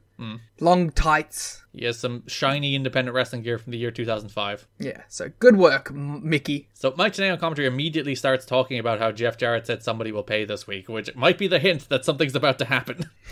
Why can't Mickey Batts and Zach Gowen just get to have a match? Yeah, they just go out there and have their nice little 2-minute wrestling match before, oh no, Jeff Jarrett's here. So Jarrett comes out and he commandeers the ring bell and he starts ringing it. And then he jumps on the microphone, he tells the wrestlers to leave the ring, and Mikey Batts just does. Yeah, he's like, this. I don't want to get in the way of this guy. This guy's crazy. It's like, the babyface, Mikey Batts, is like, fuck it, I'm out of here. Well, I think this might be the start of some sort of heelish thing, because on the pay-per-view he was working heelish. He's like, fine, I don't want to get on the bad side of Double J. Can I join Planet Jarrett, please? Mikey Batts should be in Planet Jarrett. Gowen, however, refuses to leave the ring, and Jeff Jarrett corners him. He does a little one-legged hop to mock Zach Gowen, kicks him in the gut, and hits him with the guitar. Double J Double MMA. He does like a little sidekick too. Yeah. He's like a wha! And then just wallops him with the guitar as Zach Gowen eats shit for not leaving the ring. Maybe the best thing to happen on TV the entire month. It might be the little one-legged jump, which is very funny and very stupid. I wonder if he did that on TV in 2023, would people be mad at him? I think they would be mad if anyone other than Jeff Jarrett did it. Oh, you think Jarrett would get the pass? People are like, it's Double J again. Yeah, because he's insane. That's true. And yeah, he starts doing his promo. I think anytime Jarrett talks on these shows is when I really zone out. But he's like, any new talent will have hell to pay, and he's coming for Raven to take his title and Abyss to take his title shot. Why would he want both? I'm not sure, but He wants to wrestle himself. He would fucking love to wrestle himself at a pay-per-view main event. He'd be rock hard the whole time. Oh, and then was there any Jarrett? But he would go over. Time limit draw, 60 minutes. Yes. So the pay-per-view, as we mentioned, there was a pre-show segment where Jarrett and Tenay were in the ring. Jarrett, as usual, just shouting at Mike Tenay about something or other. He's like, who's the new person showing up? Is it Rhino? Is he here? And Mike Tenay's like, you're damn right he is, and he'll be on the pay-per-view tonight. Alright, thanks guys. So then you can buy the pay-per-view to see Rhino. No, it's not even close. Stop it. Stop pushing your agenda. Yeah, I'm going to keep saying it until people just believe it. So there is a show-running angle then where Jarrett interrupts a bunch of backstage pre-tapes because he's trying to rally support. Because part of the promo he cut with Mike Tenay in the pre-show was that a bunch of people in WWE have just gotten fired and they're all going to come and take your jobs. Yeah. So he's going around to all the heels. He's going to Team Canada. He's going to Monty and the newly named Kip James. We'll get to that in a second. And he is trying to rally support. He's trying to be like, you guys are on my side, right? You're all my pals. You're all my buddies. When they come to replace you, we'll be ready. We'll be ready to take them out. And this will be our company, not their company. And everyone is pretty reluctant. Like Bobby Roode's like, we can't trust that guy. Monty Brown is my favorite. It's like, our entire agreement was contingent on you giving me a title shot. And I don't see a title there, pal. Yeah, I love this because this is kind of actually like a semi babyface thing to do. Mm-hmm. To be like, you know, the Invader's gonna come in and we're gonna fight. We're gonna be on TNA, and it was Jeff Jarrett. So everyone's like, I don't know about that one, Chief. You're just full of shit. Yeah, and like it's like, sure, this will be how it starts, but in the end it's just going to be us protecting your spot, isn't it? I also like that this could all be footage from Jeff Jarrett actually going around behind the scenes. I wonder, is that a little bit of like, art? Oh, they're ribbon on the square for sure. Or they're like, oh, we'll have him run around trying to rally support behind him against the evil people holding him down.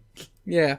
He also goes to Larry demanding to know where Rhino is, and Larry's like, Rhino's here, but I don't run a daycare, I don't know where he is. He's hanging out. And Jarrett says he'll be Rhino's welcoming committee. So the big thing is like, oh, Jarrett's scared of Rhino. He doesn't want Rhino to be here. He's blah, blah, blah. So Jarrett comes out after the main event. Raven just beat Abyss to retain the NWA title. Also, Raven is fucked. He just did a dog collar match where he fell through some tables. He does, like, and his selling is so excellent. He has his fists up, but they're like up just below his chest, and his like elbows are pulled into his side. Like, he has nothing in them. He has no strength in himself anymore. So yeah, Jarrett's doing his promo, and then he's like, I have one bit of advice for you. Turn around. He turns. The War Machine Rhino's behind him. He gores Raven out of his boots as Raven and Jarrett are an alliance as we go off the air.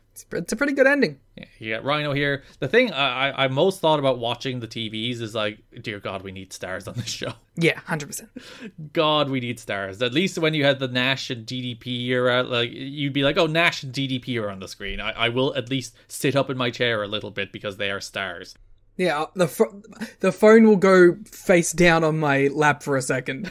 Whereas now you get like an Apollo and Siaki versus Simon Diamond David Young match on pay-per-view, never mind TV, and you're like, oh no, we need to bolster this roster a little bit. Yeah, we've gone too far. Because there are times where we were like analysing Dusty's cards where you throw those kind of matches on the show and you're like, why aren't you using X, Y, or Z? And I don't think you could really say that anymore. Like, AMW get a match on the pay-per-view, Joe gets a match on the pay-per-view, Daniels gets a match on the pay-per-view, Raven gets a match on the pay-per-view, Styles gets a match on the pay-per-view. All the people you would book in singles matches or important matches on the pay-per-view get matches on the pay-per-view. And then you're like, how do we fill out the rest of the card? Yeah.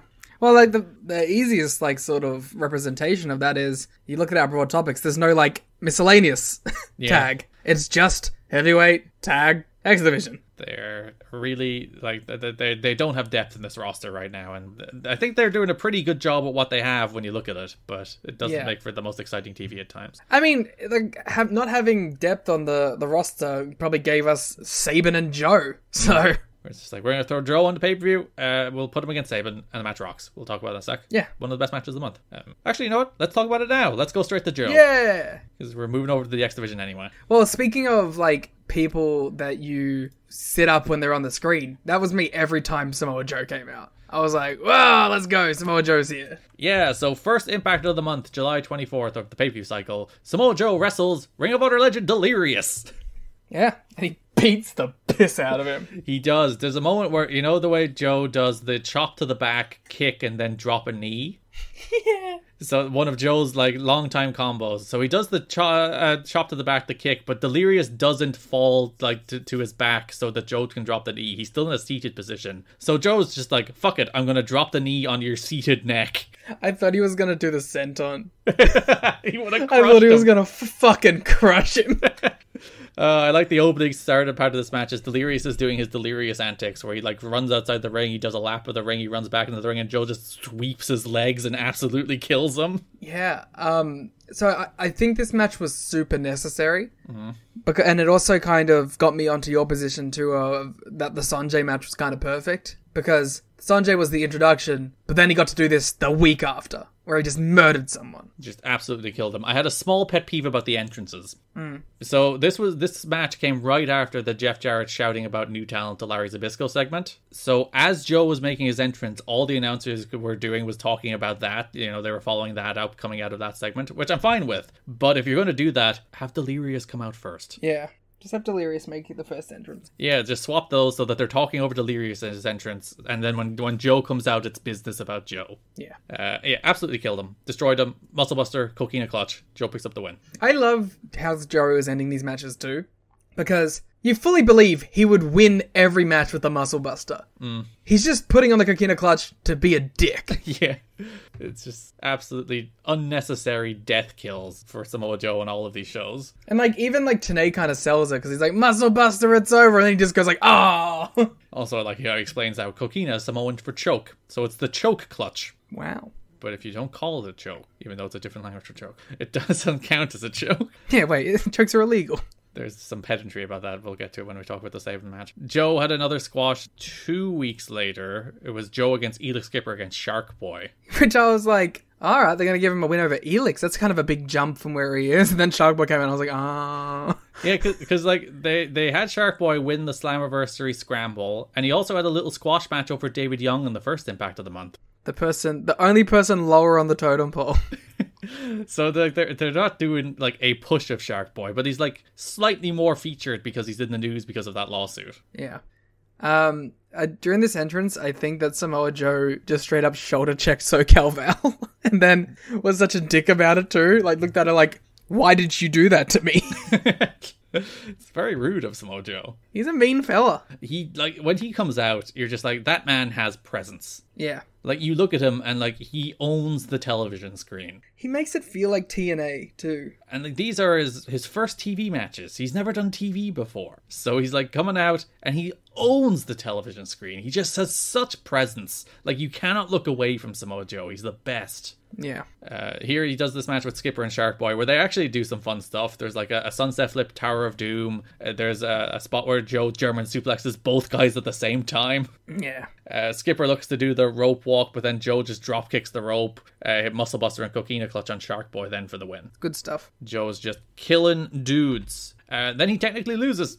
Yeah, Samoa Joe's winning streak is over. Streak is over. Team Canada defeats Samoa Joe and Christopher Daniels on the last Impact before the pay-per-view. It's the Team Canada combination of Petey Williams and Eric Young. Joe gets the hot tag, which I thought was kind of funny, that like Team Canada, the heels here, so Daniels and Joe work as the baby faces. Despite Daniels being like one of the most irredeemable heels in the company. Yeah, because he's working the pay-per-view program with PD, so it's kind of heel versus heel. So I guess they're like, even though Daniels is like one of our biggest heels, everyone hates the Canadians, so Daniels kind of has to be the proxy babyface. Also, Joe's cool. Joe is very cool. They did one of the finishes TNA absolutely loves. They did it with Hardy and Raven at one stage. They've done it a couple more times, where the dude somebody's feuding with comes out and brawls to the back, which causes his team to lose. So now you say someone he's feuding with. Mm. When did that happen? Well, they do announce pretty early that Sabin will face Samoa Joe at the pay-per-view. And there is a segment that we actually skipped on the July 8th Impact where Sabin beats David Young in the opener. And the Joe match has already been announced at this stage. And Don West tries to argue that, like, David Young is a decent approximation of Samoa Joe for a chewed-up match. Yeah.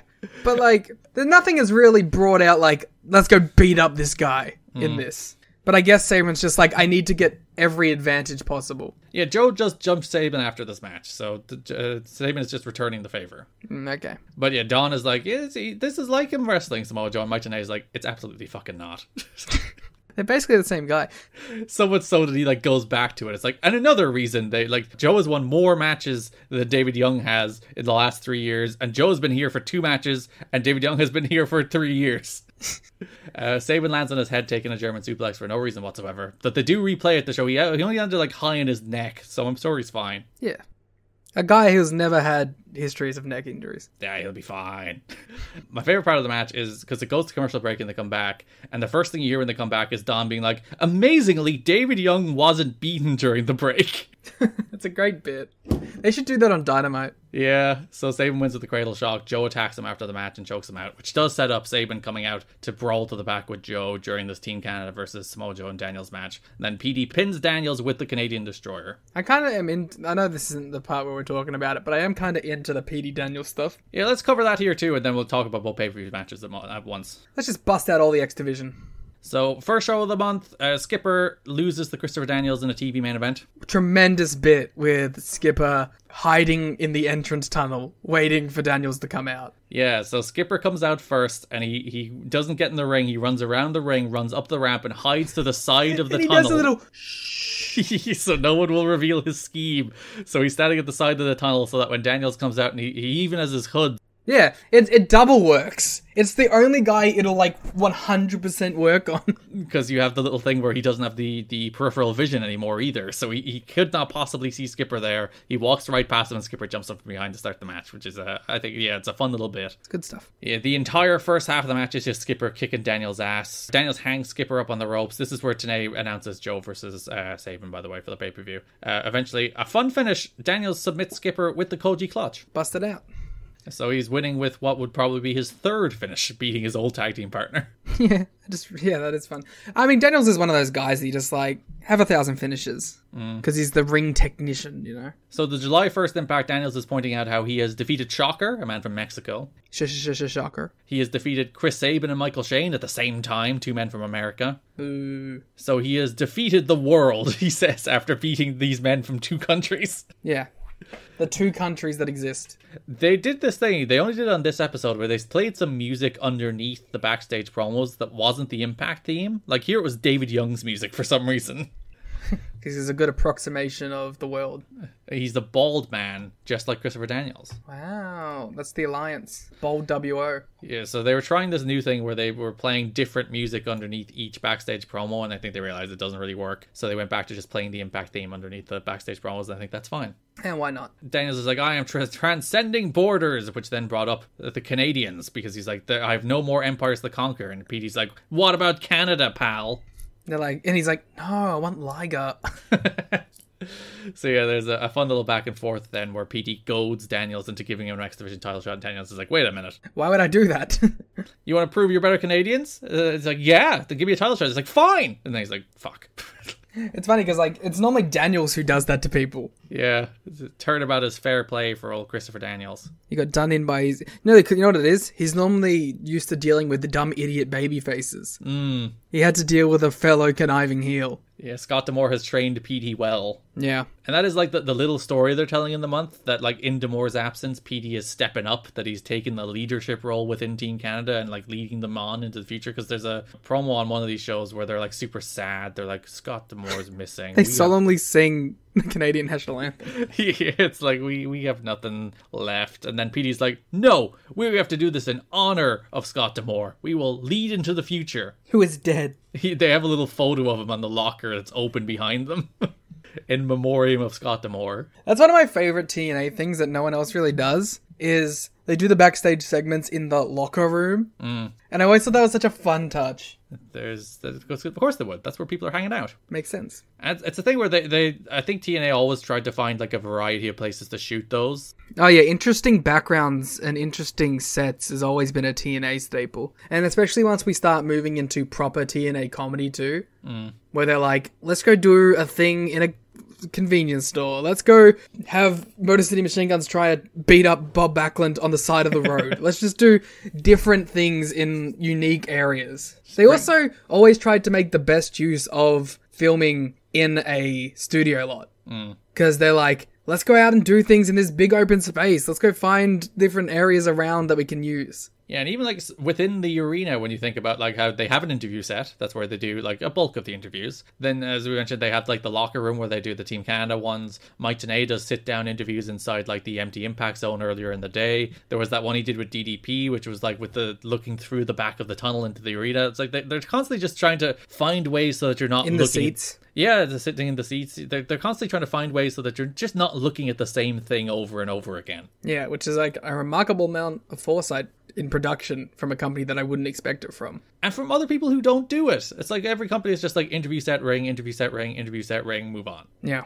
July 8th Impact, Petey Williams defeated The Amazing Red. How sad. Yeah, and Red is still bad, which is kind of disappointing. Yeah. Already in the ring, The Amazing Red. Yeah, Daniels is on commentary. Finishes, Petey strides into a Canadian Destroyer. It's not quite a running Canadian Destroyer, but he like walks right into it. It's pretty cool. And the entire beat Daniels is hitting over and over again is like, Petey Williams, one-trick pony. You avoid the Canadian Destroyer, Petey can't beat you. So Petey beats Amazing Red with the sharpshooter here instead of the Canadian Destroyer. So he shows his layers. He's like an ogre. Nuanced performer. And then Petey does beat Daniels with the Canadian Destroyer in that Team Canada versus Joe and Daniels match to set up. Do you think that was also like a little playoff Daniels winning with the Koji clutch. Oh, so he wins with a different move. That's actually, I didn't even realize that. That's a nice little touch. And they both use submissions. So that does bring us to the pay-per-view. We'll talk about Joe and Sabin first, because that match rocked. Yeah, I think I went like full 4.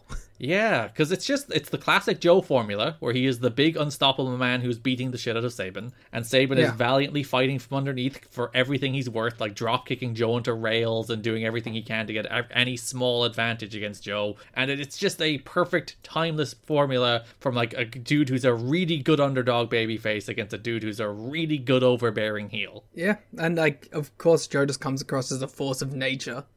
That's like what's the cool thing about these X Division matches with the Joe is like Joe just feels like an unrelenting force that these guys they're not even like trying to beat him half the time. They're trying to survive him. Yeah, and I feel like you're seeing a strong development of Chris Sabin here. It's like, oh, he's like, this is the year where Sabin, similar to AJ, where it's like, oh, he became AJ Styles. It's like Sabin was raw potential for the first couple of years, but not finished article, even though he did have that tremendous match against Hoovy in the Super X Cup final, where he's like, oh yeah, there is an awful lot there with Chris Sabin. And now you watch him where he's like, he has like all the babyface fire stuff. I think he looks bigger physically. He's just filling out that role as like a fully well-rounded X Division guy at this stage. Yeah, you're seeing it come together. And again, it helps being in there with Joe at the same time. Yep, it helps being in there with a generational performer. It's like when you'd watch every like person in the European indie wrestle Walter, and you're like, oh, he's just dragged you to your fullest potential. Oh, same with like Osprey. Like any old dope, they chuck him with Osprey, and you're like, wow, this guy can have a 4.5-star match, and you're like, well, yes, but with the big asterisk of one Will Osprey. Sabin gets a big near fall and a sit out powerbomb, and the crowd believe. Then he hits an enziguri, goes up top, but Joe kicks his leg out from under him, muscle buster, coquina clutch. Sabin passes out. Well, his 3-arm drops. Joe wins. I really thought they were going to bust out the super fucking super muscle buster in like the 4th match. Yeah, it's Chris Sabin. You got to do a lot to put Chris Sabin down. Former X Division champion. Yeah. A note, Samoa Joe, when asked for his reasons for coming here and turning down the WWE offer, said he wanted to make it clear he's flattered by the WWE taking interest in him and had nothing bad to say about them. I want to keep that door open, thank you. For 10 years down the line. He just said going there isn't what he wanted to do. He said he wanted to work a viable alternative and do the kinds of matches he wants rather than have to fit into the WWE style. When he got here, a lot of the front office was very negative on him based on his look and because his style is based on a lot of Japanese and MMA as opposed to old school pro wrestling. I wonder which office members possibly thought that. I wonder what Jeff Jarrett possibly thought about Samoa Joe. Whoa. There was a battle between those who wanted to push him to the moon and those who couldn't even understand why he was hired. It even got to the point where his finisher was questioned because chokes aren't legal in pro wrestling. I'm finding something to throw. That's stupid. Which people did point out Taz. Even though he was getting over strong to the fans and had nothing but good matches, it wasn't until this match that people were like, oh, well, fucking we can't deny this, can we? We'll try our best, but we can't. Which should have been the Sanjay match, honestly. When you saw the Sanjay match, you should have been like, we can't deny this. But this is like the extra step of like, we can't really deny this. Jarrett's just like, it just goes back to such stupid backwards views of who can and can't be a star. And again, what I was talking about AJ a couple of months ago, denying what's in front of your face. Yeah. You see the man who walks onto television and has more screen presence than Jeff Jarrett could ever dream of. And he's like, oh, well, he's not lean and jacked, therefore we can't push him. Stupid. Idiots. Doofs. Morons. Idiots. Jeff Jarrett's just like, bree-woo, bree-woo. Troglodytes. Chris Jericho's over here. Oh yeah, I forgot when his gimmick was Thesaurus. I know words. I say the words. And then everyone else did it for 10 years. Yeah, suit thesaurus. That's like that should be added to TEW as a character. Yeah, this match, I think it's forgotten in like the string of great matches Joe had this year in TNA, because people remember the Daniels Styles matches particularly. People don't really remember the Sabin match because it was his first like proper competitive pay-per-view match, and it rules. It's so good. Yeah. And again, it goes back to that thing about like the amount of vulnerability Joe shows here is probably more than conventional professional wrestling wisdom should tell you. And I think that's what makes him work, not what like is a detriment to him. You honestly believe Sabin can beat him, which elevates Sabin even when he doesn't. Sorry, I'm just clarifying right now. One, Garrett Kidney did not put this in his top 50 TNA matches. I didn't. It would have been a heartbreaking cut. Did I take it out of the I assume you're looking at the 2021 version, right? 2022. Or 2022, yeah, I did that last year. Because that was originally written for FSM. Maybe I took it out. Maybe I didn't. I should rewrite it. It's right, like, it's a heartbreaking cut, but it's a great match. If you had to guess off the top of your head, how many Samoa Joe matches do you think you did put in here? I'd say like 10 to 12. You have 9. 9. So that's voicewrestling.com if you'd like to read that list. Or if you have a like 10-year-old copy of FSM, there's a version, it's like 6 years old, but there's a version in that too. Your X Division title match on the show, Christopher Daniels defended the belt against Petey William. Yeah, it was like, it wasn't as good as the Joe match, but it's still really good. Yeah, two guys working very hard, Joe watching on ominously from the ramp.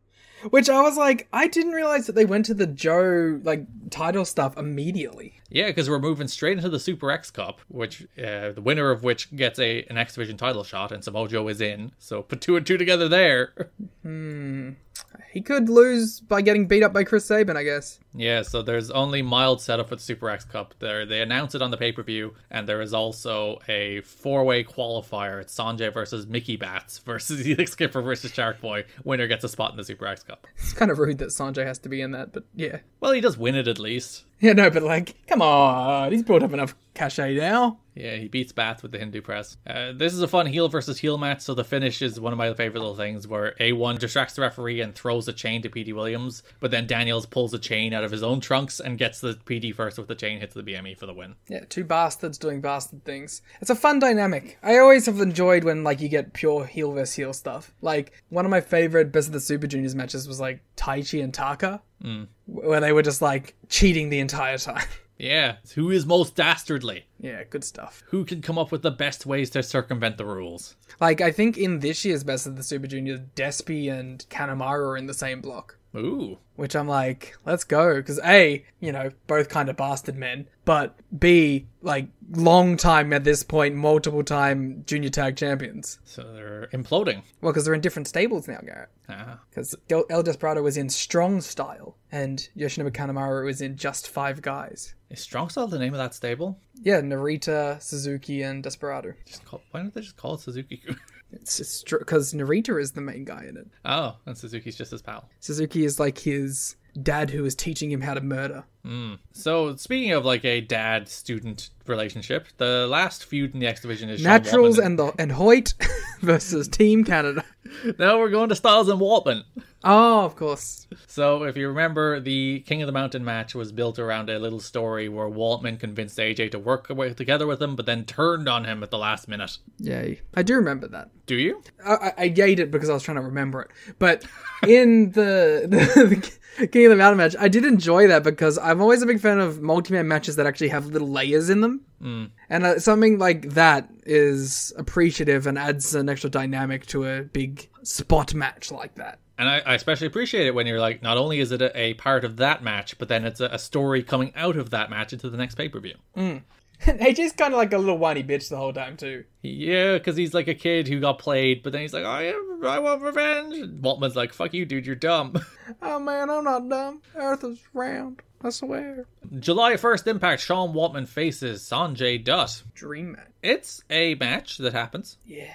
Listen, like, we were talking about this in the watch along about Sean Waltman, and that like this is a perfectly fine like 2.5-star TV match. But when you watch Sean Waltman, there is just the comfort in watching a man who is better than I think nearly everybody on these shows. There is a level and consistency to a Sean Waltman TV match that, although it won't blow you away, you know that you're not going to be insulted by watching it. Yeah, like every single thing about like every kick he hits, every position he takes when Sanjay's like everything about him, he's just like a true pro who nails every beat of a wrestling match. So even when he's doing what is ultimately like a 6-minute, largely kind of a squash, like he's not doing a super competitive match with Sanjay here, like every beat of it is just perfect. It's just on point. He just nails it. And it just made me kind of sad that like this is probably the longest run Waltman has in a TV wrestling company. In fact, I think it is since like the death of WCW, you know?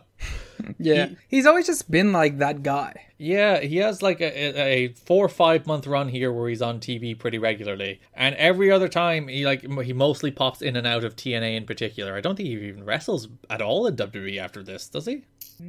I don't think so. I don't remember him having like a one-off even in WWE. He's mostly a run-in guy. Yeah, or a guy who just stands in the background when they do the 17th DX reunion. They did one on SmackDown this week. Fuck's sake. But, like, it's just such a shame, because you watch these matches and see he's still great. Yeah. And, like, you can document Sean Waltman's demons to up and down to the end of until the end of time. But, like, he's still great here. He still clearly has a ton to offer the business as a worker. And it's just such a shame that he never really had the chance to. Yeah.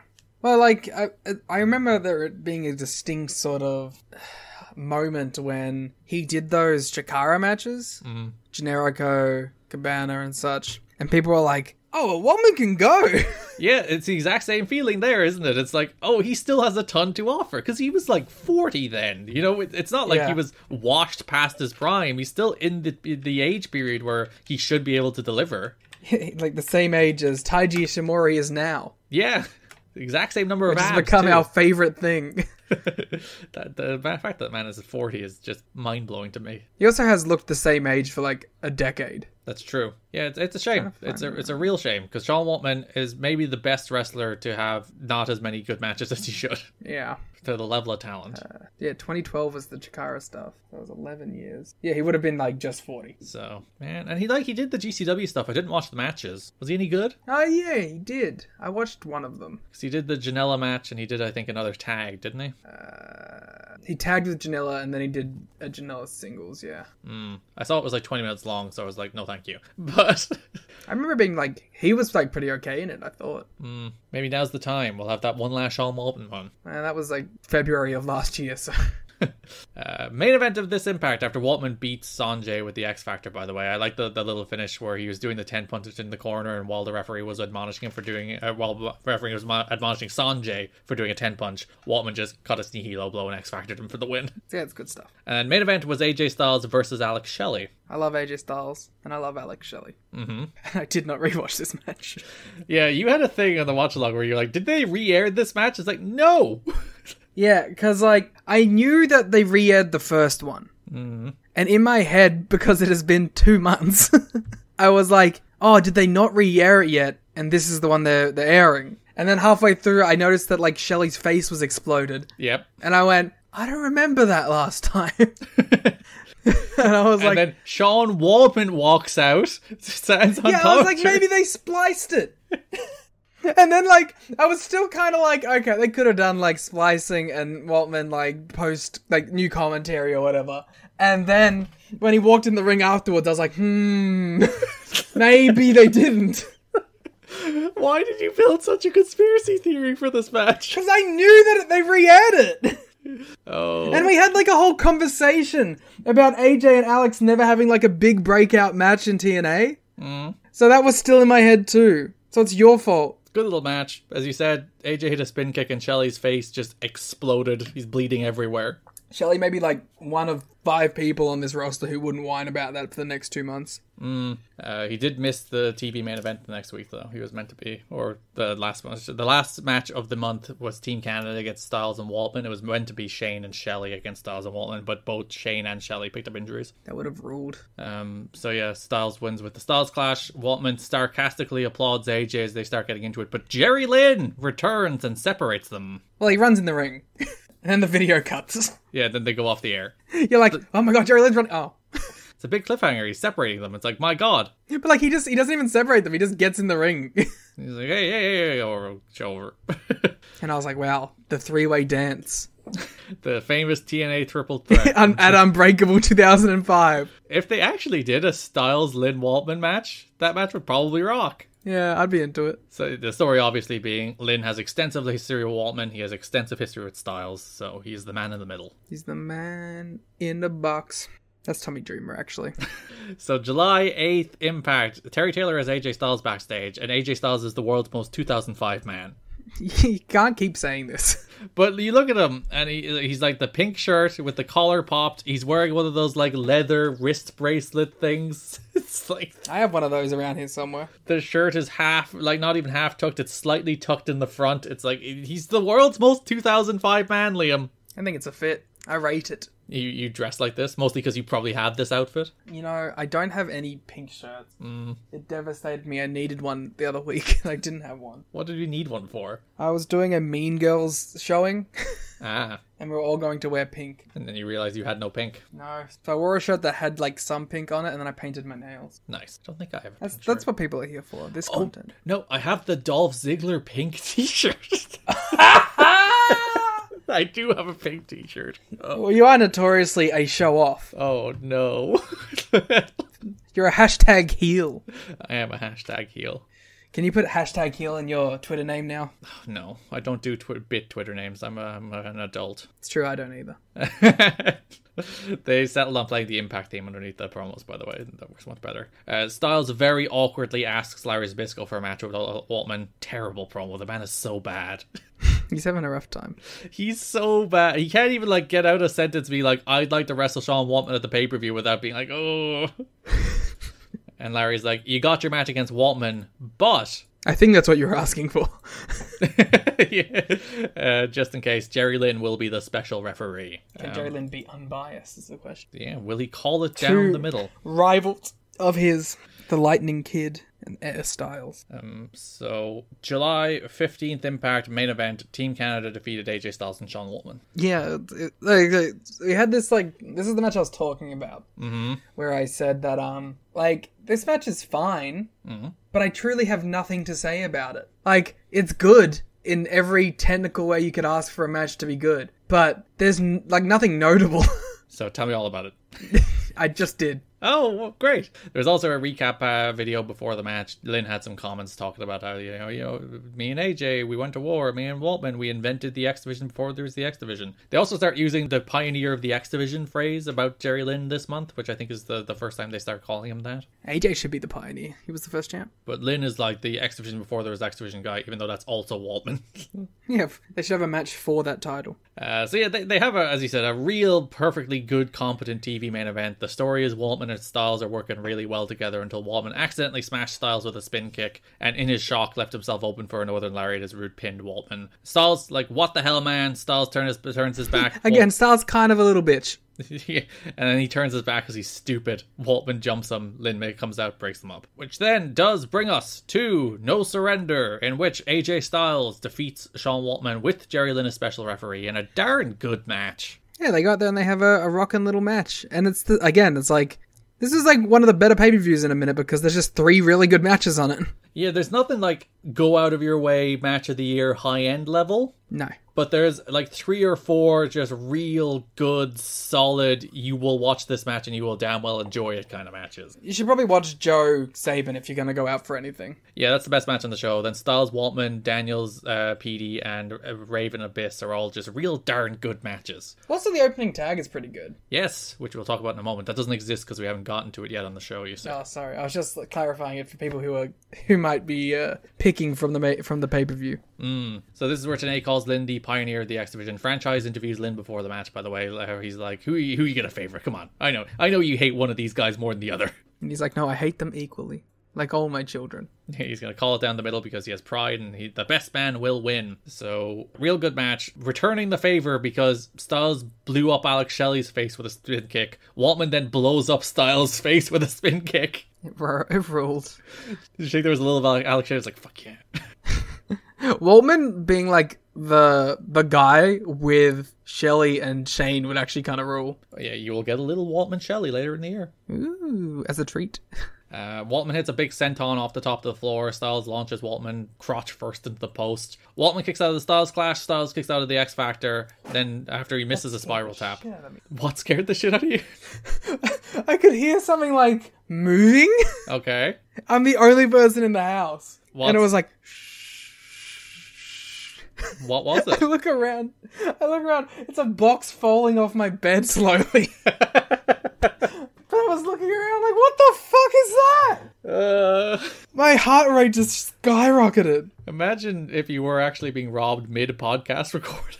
That happened on the flagship. Oh, yeah. The guy was trying to break into Joe's house like mid-flagship. Good content. Oh, sorry, let's retape it. Hey, get out of here. Well, guys, Liam's actually fighting off an Australian villain. Oh! That's how I fight. Seems like he's getting the better of it. And you warn everyone else not to break into this establishment. I believe he did what Adam Cole did on that bowler show, and he slapped his leg when he kicked the guy in the nuts. I did.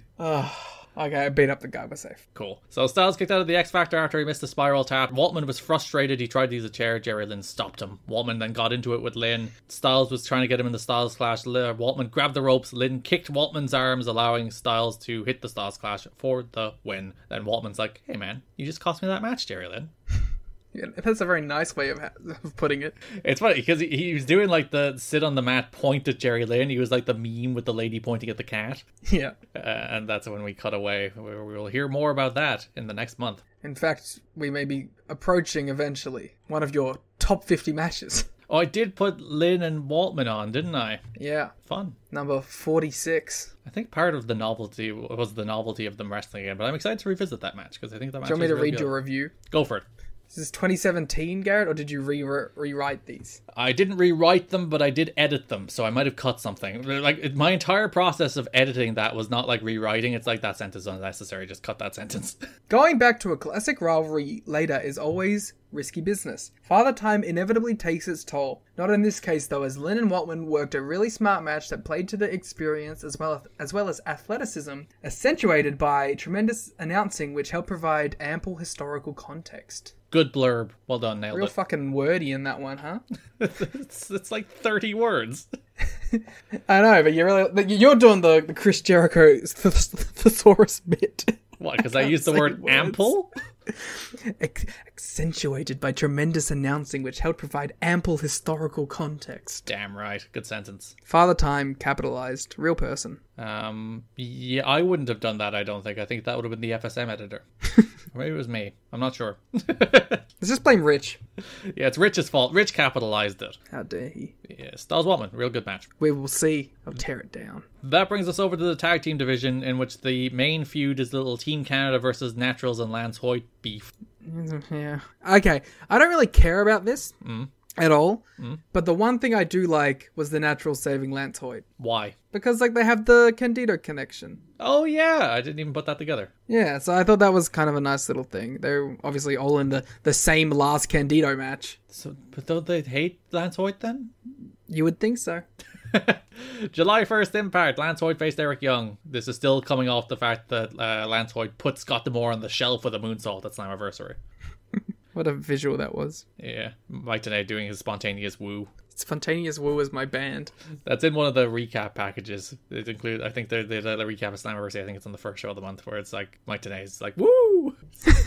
Hoyt beats Eric Young with the big boot. Numbers game caught up with them. They accidentally played Kip James's music when Hoyt won, actually, which I assume because it's K and L are next to each other in the alphabet, so it's an alphabetized playlist. So it's like, oh no, we hit Kip James by accident. I think they would just structure it in like order of what they're gonna play. You would think so. I like the idea of like, all right, we've got in the next match it's going to be Abyss, but Larry Zbyszko, who is put in first, is going to have Z, and we have to swap quickly and go from Z to A. Scroll. Damn it, I clicked Z-Man by accident. Team Canada attack, the Naturals make the save. It sets up a TV main event, which is the Team Canada against the Naturals and the Lance Hoyt, with Jimmy Hart, not with the Naturals. The Naturals and the Lance Hoyt. Well, I said the Team Canada, so I committed to the bit by adding the to Lance Hoyt, but then didn't for the Jimmy Hart. There's a lot going on there. That's a perfectly acceptable TV main event that they basically run back on the pay-per-view. Yep. Hoyt pins Rude with a big boot. Canadians attack after the match as they go off the air. The old TNA would have made the pay-per-view match a plunder match, just to play off that and be different. But they have a plunder main event, so they showed restraint. Pay-per-view matches then, Team Canada versus Lance Hoyt and Naturals. Franchise has the Naturals and Hoyt after the match. They're mad about all the whining and or before the match, sorry. They're mad about all the whining and crying. I was going to say, yeah, they're mad about all the whining and crying that they're doing after they lost the match. Yeah, they're mad about Team Canada. Jimmy brings the age and experience, and the other guys bring the youth and enthusiasm and skill and athleticism. And if they want to bring the hockey stick, we'll have the megaphone. I guess. I'd probably rather the hockey stick in a fight. Would you?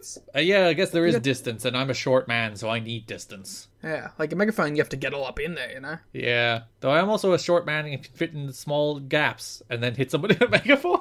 In what way do you think that's happening? I can slip underneath people and then megaphone them. I don't know if you could. Though, you could use the megaphone as a distraction thing. So you could, like, shout really loud into the megaphone. Like, ow, my ears, then you bop them. You're not in a cartoon. No, that's how it works. I think I could just, like, ignore it. What if it's so loud, though? Your ears are like, eh. I guess. Maybe I would sell it huge. Who knows? And also, if you, like, kept the megaphone behind your back, right? Mm-hmm. As a surprise tactic. Yeah, the person didn't know. If they know you have it, you can prepare for it. But if you're like suddenly bring it out, you megaphone them in the face, they will be taken off guard. All right. In that very specific set of circumstances, I'll give it to you. Then you bop them. You bop them. You bop them and drop them. It's also harder to hide a hockey stick. It's bigger. I don't need to if I have a hockey stick. So it ends up backfiring anyway, because Rude throws the hockey stick to Jimmy Hart, and Jimmy's like, oh my god, he pretended he got hit by Jimmy, and Jimmy was ejected. And then Rude wins by hitting the Naturals with the megaphone, allowing EY to pin Andy Douglas. So what does that tell you about the effectiveness? That the hockey stick was a good distraction tool, but he won with the megaphone.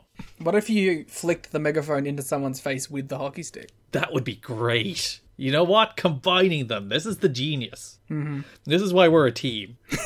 We did it. Yes. There's more tag team stuff this month. Let's talk about Simon Diamond's return. Oh, yeah. Sure. Simon has a problem. We already talked about the AMW against Simon Diamond and Triton match, which was entirely about Jeff Jarrett. Storm pinned Diamond after a super kick. Then on the Go Home show, there was Simon Diamond and Triton versus Sonny Siaki and Apollo. Which was one of my favorite things, because they do this a lot. You'll see it on the go-home shows. That was one of my favorite things. Yeah, but one of my favorite things is the fact that they never talk about these matches. Like, you'll see it a lot on this year of go-home show in particular, where there will always be a match that's just the match, and the announcers will talk about absolutely nothing but the match. They're just running down the pay-per-view lineup. Yeah. Yeah. Triton pins Apollo with the T3. Triton wins a wrestling match. Cool. This match was so good on TV. They were like Triton and Simon Diamond against Sonny Siaki and Apollo. They tore it down. It rocked. We don't have Triton anymore. Let's replace him with David Young and do it again on the pay-per-view. And everyone was like, yes! Diamond does a promo before the match about how Young, he just needs support and he needs guidance, and then he'll be good. You son of a bitch. How dare he? He's the one who was guiding him! Yeah. And then buried him! Maybe he realized the error of his ways. He was like, during the NYC, I did nothing but say this guy is the root of every problem we've had. He hated him! And called him a big old loser the whole time! Yeah, it's just like, we lost the tag titles because of you, and you've caused us to lose, and we were doing really well until you showed up. I hate you so much I'm gonna turn Irish. God damn it. But now he's realized I just needed to give him support and it would have been fine. I can't stand this. This is a toxic relationship. He's gaslighting poor David. He is. Young hit a spinebuster on Siaki, but Siaki wasn't the legal man. Apollo followed with a TKO on Young to beat them. Which does tell you that they won when he had Triton and they lost when he had David Young, so... He just needs guidance. Trio K family drama time, Liam. Beware. How are you feeling about this? Because I have 2 points. Oh, give me your points, because I have no points. Point number 1. Go for it. On one hand, this is really boring. Point number 2. On the other hand, it is a true, earnest attempt at long-term storytelling. Like, it's gone on for multiple pay-per-view cycles. We didn't get the payoff here. We're still going. Like, they're trying to do something that isn't just a one-cycle thing. Yeah. That's nice. This runs through the start of 2006. Fuck you. But you're right. It is a long-term story that goes on and on and on and on. It's like 6 more months. Yeah, it keeps going. How? You will find out. Hickenbottom. Meet us at the Alamo. Where does the story start? There's a promo, right? Somewhere? 7 months ago. No. They did the in-ring thing, like with Tanae. What show's that on is my question. Is that the first one? Oh, it is the first one. Mike today is sitting in an empty Impact Zone with Truth and Conan. There's an empty chair for BG, which is you win. I was like, BG's not here. He no-showed. Yeah, Mike today says like he was given the invitation. He said, let's be honest here. He no-showed. Truth is like, I trust BG, whereas Conan is much more skeptical and dubious. Conan's like, I made a mistake at Slammiversary. I allowed my getting mad at the Outlaw to cost us that match. The Joutlaw, thank you. Oh yeah, he's the Joutlaw only for a few more weeks as well. The Joutlaw does show up along with Monty Brown dressed as BG. They do a pretty good New Age Outlaws impression. I think they'd be a much better New Age Outlaws if it was Joutlaw and Monty. Yeah. Conan and Truth are not amused. A brawl ensues that Monty and Joutlaw get the better of immediately. I'm trying to think, what was the little rhyme that he did for Joutlaw? I don't remember. Damn, it was actually pretty good. I was very impressed by Monty's ability to remember all the shtick. Monty is better at BG's shtick than BG is. Well, yeah, because BG sucks. Yeah, Monty does his catchphrase, and then that's that. And yeah, they beat them all up, then they do it again. Good stuff. I like that even after this segment, Mike Tenay was like, BG no-showed. It's like, well, they beat the other two up. There's a chance he was just beaten up. That was proven not to be the case, but I was like, you really have no faith in one Bidgels. Do you have any faith in BGizzle? No. So Mike Tenay's right. Yeah, I'm sorry, Mike. Terry Taylor has Monty Brown on the July 1st episode. He is the Rodney Dangerfield and Frank Sinatra of wrestling, he said. Mm-hmm. I believe it. Because the Sinatra part was because he'll do it my way. He sang the song. Not sure what the Rodney Dangerfield connection is. I'm not sure I know who Rodney Dangerfield is. Yeah, tell me all about Rodney Dangerfield. I see you Googling. Give me 1 second, I will. Let's see if it was cancelled. Wait, can you pick the animal you are when you're anonymous? No. On my screen, you're an anonymous liger. Liger! I was like, whoa, it's Liger. He's here. He finally showed up. He's in the Google Doc. On mine, you are a Garrett Kidney. That's because I'm logged in. Rodney Dangerfield was an American stand-up comedian, actor, screenwriter, and producer. He was known for his self-deprecating one-line humor, like you, his catchphrase, I don't get no respect, and his monologues on that theme. Cool. How does that relate to Monty? He don't get no respect. Oh, he did say that, didn't he? There you go. That does make sense. There we go. Look at us go. Let me see if it was cancelled. I mean, surely. Personal life. That's what we're looking for. Damn. This guy maybe wasn't cancelled. Why are you sad about this? I don't know. Anyway, point of this promo. Monty is mad that Abyss is getting a title shot before him, but he's used to the disrespect, and then he challenges 3LK to meet him on the Serengeti in war. He's also interviewed the next week, where he's just like, they didn't answer my challenge. What the fuck? That's all there is to the promo. He's just like, I issued a challenge to 3LK. They didn't answer it, but I would like to pounce them, please.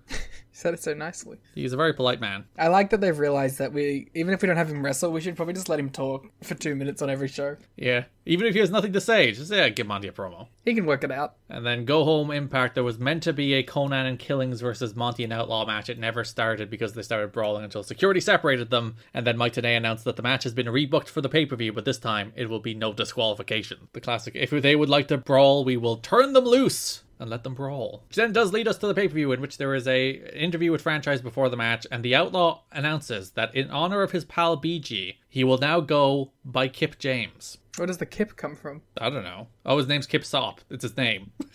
Yeah. Did him and BG get married? Wait, is his name Monty Sop? So where did what's BG James? Like, it can't be Monty James. That'd be confusing. That would be confusing. Oh, his name is Monty Kip Sop. There you go. That's where the Kip comes from. What a name. It's funny, it probably is the case. It's like, Monty James? It's like, no, he's teaming with Monty. He can't be Monty James. Kip James. He really did Colton and Austin a favour by giving them the names Colton and Austin.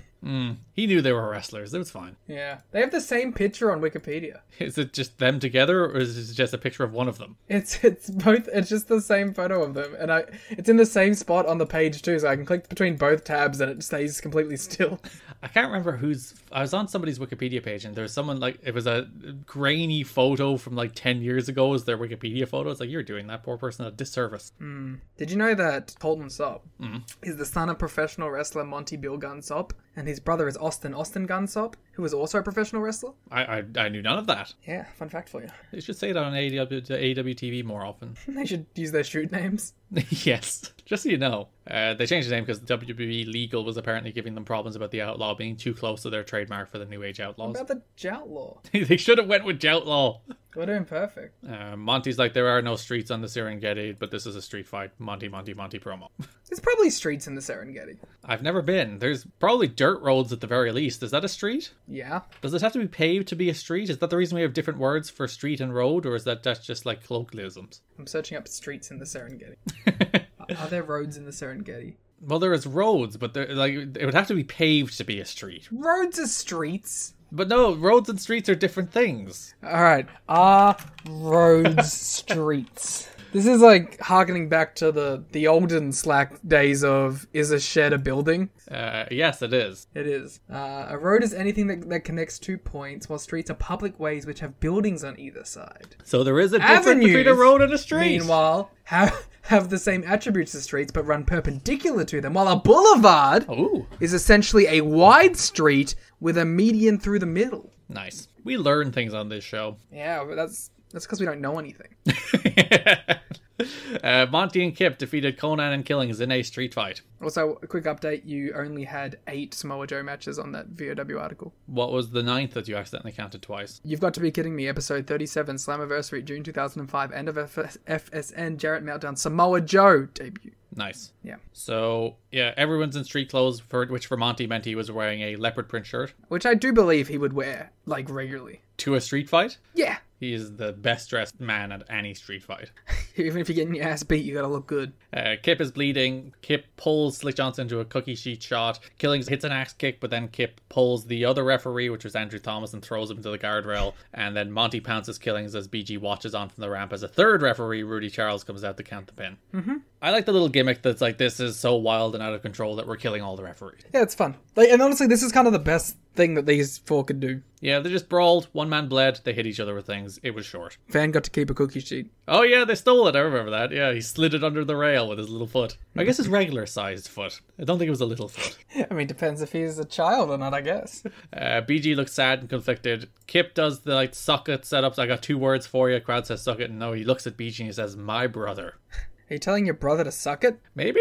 Kip invites BG into the ring. He gives him a chair to hit Ron Killings, but BG refuses. And the crowd actually boos when he doesn't hit Ron with the chair. Big Takeshita vibes from BG James. Who's better, BG or Takeshita? Guy who has only seen one Takeshita segment. I'm getting big Takeshita vibes. Let's round things out with a little America's Most Wanted. Yeah, a very little America's Most Wanted. Yeah, or is it a big America's Most Wanted? There's no way of knowing. Same with the foot. The June 24th Impact, Michael Shane defeats James Storm in what is billed as the Battle of the Super Kick. There's something we should have talked about. Foxbox is gone. Time limits are gone. Oh yeah, I was going to mention that, when I was watching this show, I was like, what the fuck? Where is it? And then I was like, they're on the internet. Yeah, so they didn't keep all of the presentation things. They dropped the Foxbox, they dropped the time limits, they dropped the judges. It's just a regular wrestling show now. Except they have they kept the bottom scroll, but it looks a lot worse because it's not within something. Yeah, it's just rolling white text. It's straight up Ring of Honor home DVD release shit. Yeah. How do you feel about them dropping all the Foxbox time limit stuff? I don't mind dropping the time limits and stuff.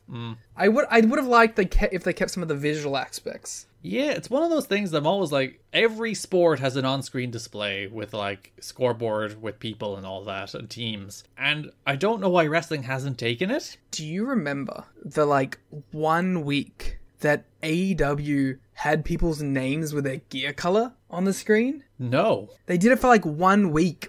And I was like, that's kind of cool and different, I guess. It does take production effort, which might be why it falls by the wayside, because people... And also, wrestlers change their gear every 3 seconds, so... Yeah, and people just end up getting lazy and don't want to do it. But I think it's a cool thing. Yeah. One day, for the Patreon, we'll do a year 1 AEW thing, and we'll relive all the weird growing pain choices they were making in presentation. Listen, we'll just wait till next year and we'll do the Rain Takers, but 5-year anniversaries instead of 10. There you go. Easy said. God, that show, by the way, that show is so fucking weird. I've rewatched that first Dynamite. Since then. It feels like a different company. Yeah, and it takes a while for it to feel like the crazy Tony Khan frenetically paced Excalibur is not allowed breathe show. Which it became, I think coming out of the pandemic is kind of when it became that more than anything. Yeah, for sure. But before that, it's a normally paced show. It's very weird to watch those normal paced early Dynamites that aren't breathless. It's interesting. That'll be a fun thing to do. I wonder if Tony ever goes back and watches those shows. It's the good old days. And it was so young and full of potential. So this Shane and Storm match, Mike Tenay is like, this is the battle of the super kicks. And Donna's like, I was going to say that. He should have said it then. Tracy crotched Storm, allowing Shane to hit a swinging neck breaker off the ropes. Harris went to handcuff Tracy. Harris decked Shane as he went to save Tracy, which I think makes him the babyface. But then the referee ejected both Harris and Tracy. Tracy was at the top of the ramp then, asking Alex Shelley to come help. How do you feel about the fact that they have replaced Frankie Kazarian and Shazarian with Alex Shelley? Or just Shane? Nelly. So you upset about the fact that they've just basically slotted him in Frankie's role? Well, like Shelley's better, so I don't mind it that much. It doesn't have the fun element of Tracy being Michael Shane's on-screen girlfriend and Frankie's off-screen girlfriend. Yeah, she has to start dating Shelley. Yeah, that would bring it all together. Shelley then did try to interfere, but Storm kicked him. Storm then turned into a Shane super kick as Shane pinned Storm. All right, I'm gonna give Nelly a chance. Why is it Nelly? Because it's N-E from Shane. Why are you using the end of the words? Because they both have sh in them, so I'm taking that away. Okay. And it's Nelly with an I to incorporate Tracy, because unlike Shazarian, this is not a sexist team. Damn right. I thought a lot of the stuff toward the end of this match felt pretty clumsy. Like, they didn't get the interference timing of these spots particularly well nailed down. It was also just kind of a little off kilter. Yeah, because Tracy spent like a minute on the ramp trying to convince Shelley. It was all just very awkward. It wasn't very refined. I don't know. And like, why would, like, just do a segment earlier in the I guess you can't do it earlier in the show, but do like a backstage segment where like Tracy and Shane are like buddying it up with Shelley in some manner, and then just do the run-in. Yeah, because the idea is she's banned from ringside, so she goes to get somebody else to interfere, but yeah, why Shelley? But like, you could have already set up the relationship before then. Yeah, you could have made it make sense. Make it make sense, Liam. Make it make sense. Let it play out. That's my favorite Brian Alvarez quote of all time, by the way. Where let it play out. Fuck me. The Dan Gore Filthy Tom clip. I've watched that like 100 times. Oh, if you want real skips, go get Lewis Dan Gore on Twitter. And then his little smile. And the fact that they hold on him and Brian doesn't reply, so it's just a little smug smile. It's like, and then Brian's just, thanks for that, Tom.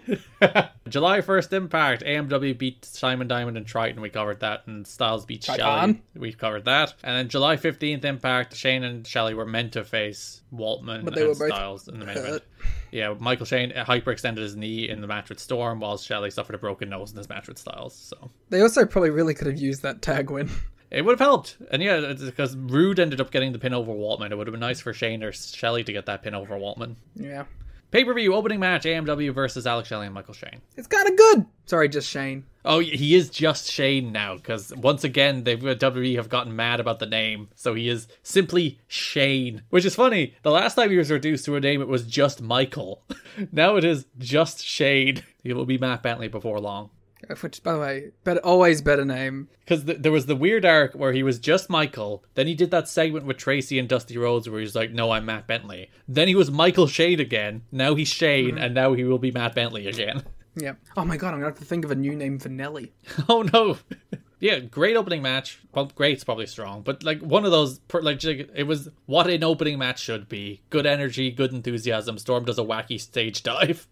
Storm goes out of his way for this match. It's just like a random opening match against two dudes in the X Division. He's like, what if I did a dive off the stage and then nearly hit my head off the steps? You know what it is? It's two people with pride in their work.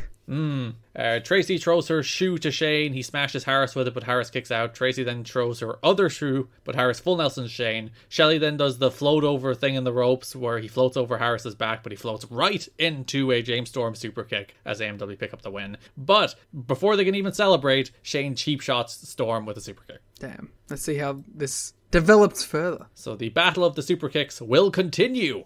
Shelley should start using a super kick as well. And Harris. I don't think Harris would have the flexibility for a super kick. I was going to say, Shelley does do the super kick. I guess just not at this point. Yeah, or he's respectful of Shane and his partner's finish. I tell you what's, like, interesting. I know that it's not for a few more years or whatever, but, like, just having Shelley and Sabin on the same shows. doing completely separate things. Just hanging around. Every time you see one of them, you're like, where's the other one? They hanging out backstage? They buddies? They pals? I think that's happening. They forming tag teams? You discussing tag names? Getting matching gear? Getting the best gear of your careers? They'll get there eventually. So that's July. Solid month. Yeah, it's alright.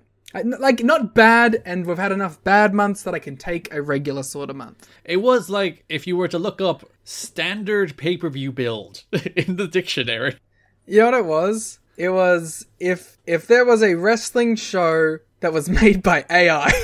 I think if you were to build like a tutorial show to like demonstrate the basics of how to build a pay-per-view without actually doing like the caught angle and the big match. Yeah. I feel like this would be it. And it's like, this is when you do this promo to set up this match, and this is how you do this angle to set up this match. And like, this is almost like 101 wrestling as a teaching course. I was gonna say, like, it's like baby's first booking, and that maybe like that is something to do with the fact that we have a new booker. Yeah, so he's doing all the baby steps. Yeah. Pay-per-view was pretty good. Decent little show. Yeah, the pay-per-view had enough good matches on it that it actually worked out. We will be back in 2 weeks with the August 2005 episode of You've Got to Be Kidding Me, the Sacrifice episode. We'll be back next week with our next episode. Oh, they also announced Bound for Glory. Oh, they did. They put that in there somewhere. Yeah, you look through the notes and see is there anything we missed. Oh, that was off the dome. I wasn't even looking at the notes. I was getting ready to go to the My Drive. There was multiple teasers and whatnot, but yeah, Bound for Glory, October 23rd. It will be their Super Bowl, as they said at one stage. It would be their WrestleMania, as they said.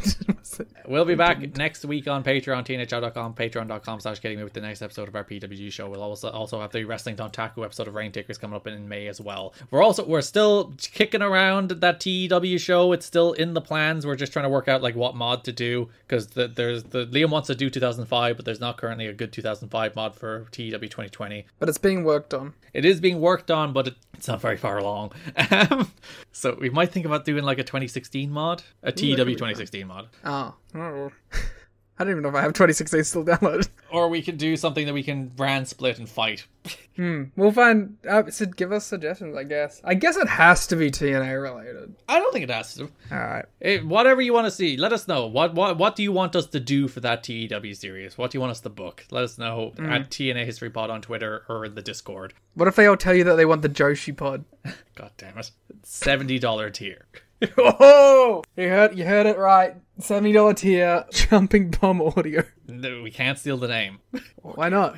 Head to tnhr.com, patreon.com/kiddingme to support the show and get all that extra bonus content. Follow us on Twitter at TNA History Pod. Follow me on Twitter at Garrett Kidney. Follow Liam on Twitter at The Gleet Muda. Thanks for listening, and bye-bye. By the way, we have so many Patreon ideas. We should start doing some of them. There's 1,000 of them. Unfortunately, we don't have 1,000 hours in a day to do them in, but if you start going to the Patreon and paying us enough that we don't have to do anything else, we'll do all the fucking content. Just you wait. I like the way I already outroed. You're like, one more plug. Yeah, I gotta get the shilling. I was like, hey, you want all the good stuff? We'll do it. Just pay us.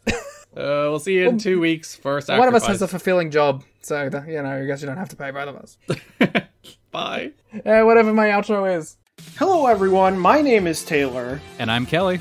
And we are the co-hosts of Jumping Bomb Audio, the podcast all about Joshi Pro Wrestling here on the Voices of Wrestling Podcast Network. Every other Monday, we are with you talking about the biggest news in Joshi, along with show reviews, previews, and much, much more. So if you're new to Joshi or you've been a longtime fan, this is the show for you. We've got something for everyone here. So check us out, Jumping Bomb Audio.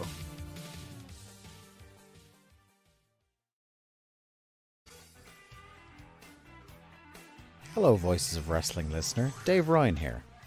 Have you ever wondered to yourself, how many hidden gems are hidden away inside the last years of World Championship Wrestling?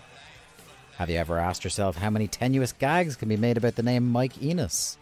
And have you ever thought about what it sounds like for two Irishmen to interpret a very chaotic company through its B show? The answers to all this and more are just a click away. Check out Days of Thunder every second Thursday on the Voices of Wrestling Podcast Network.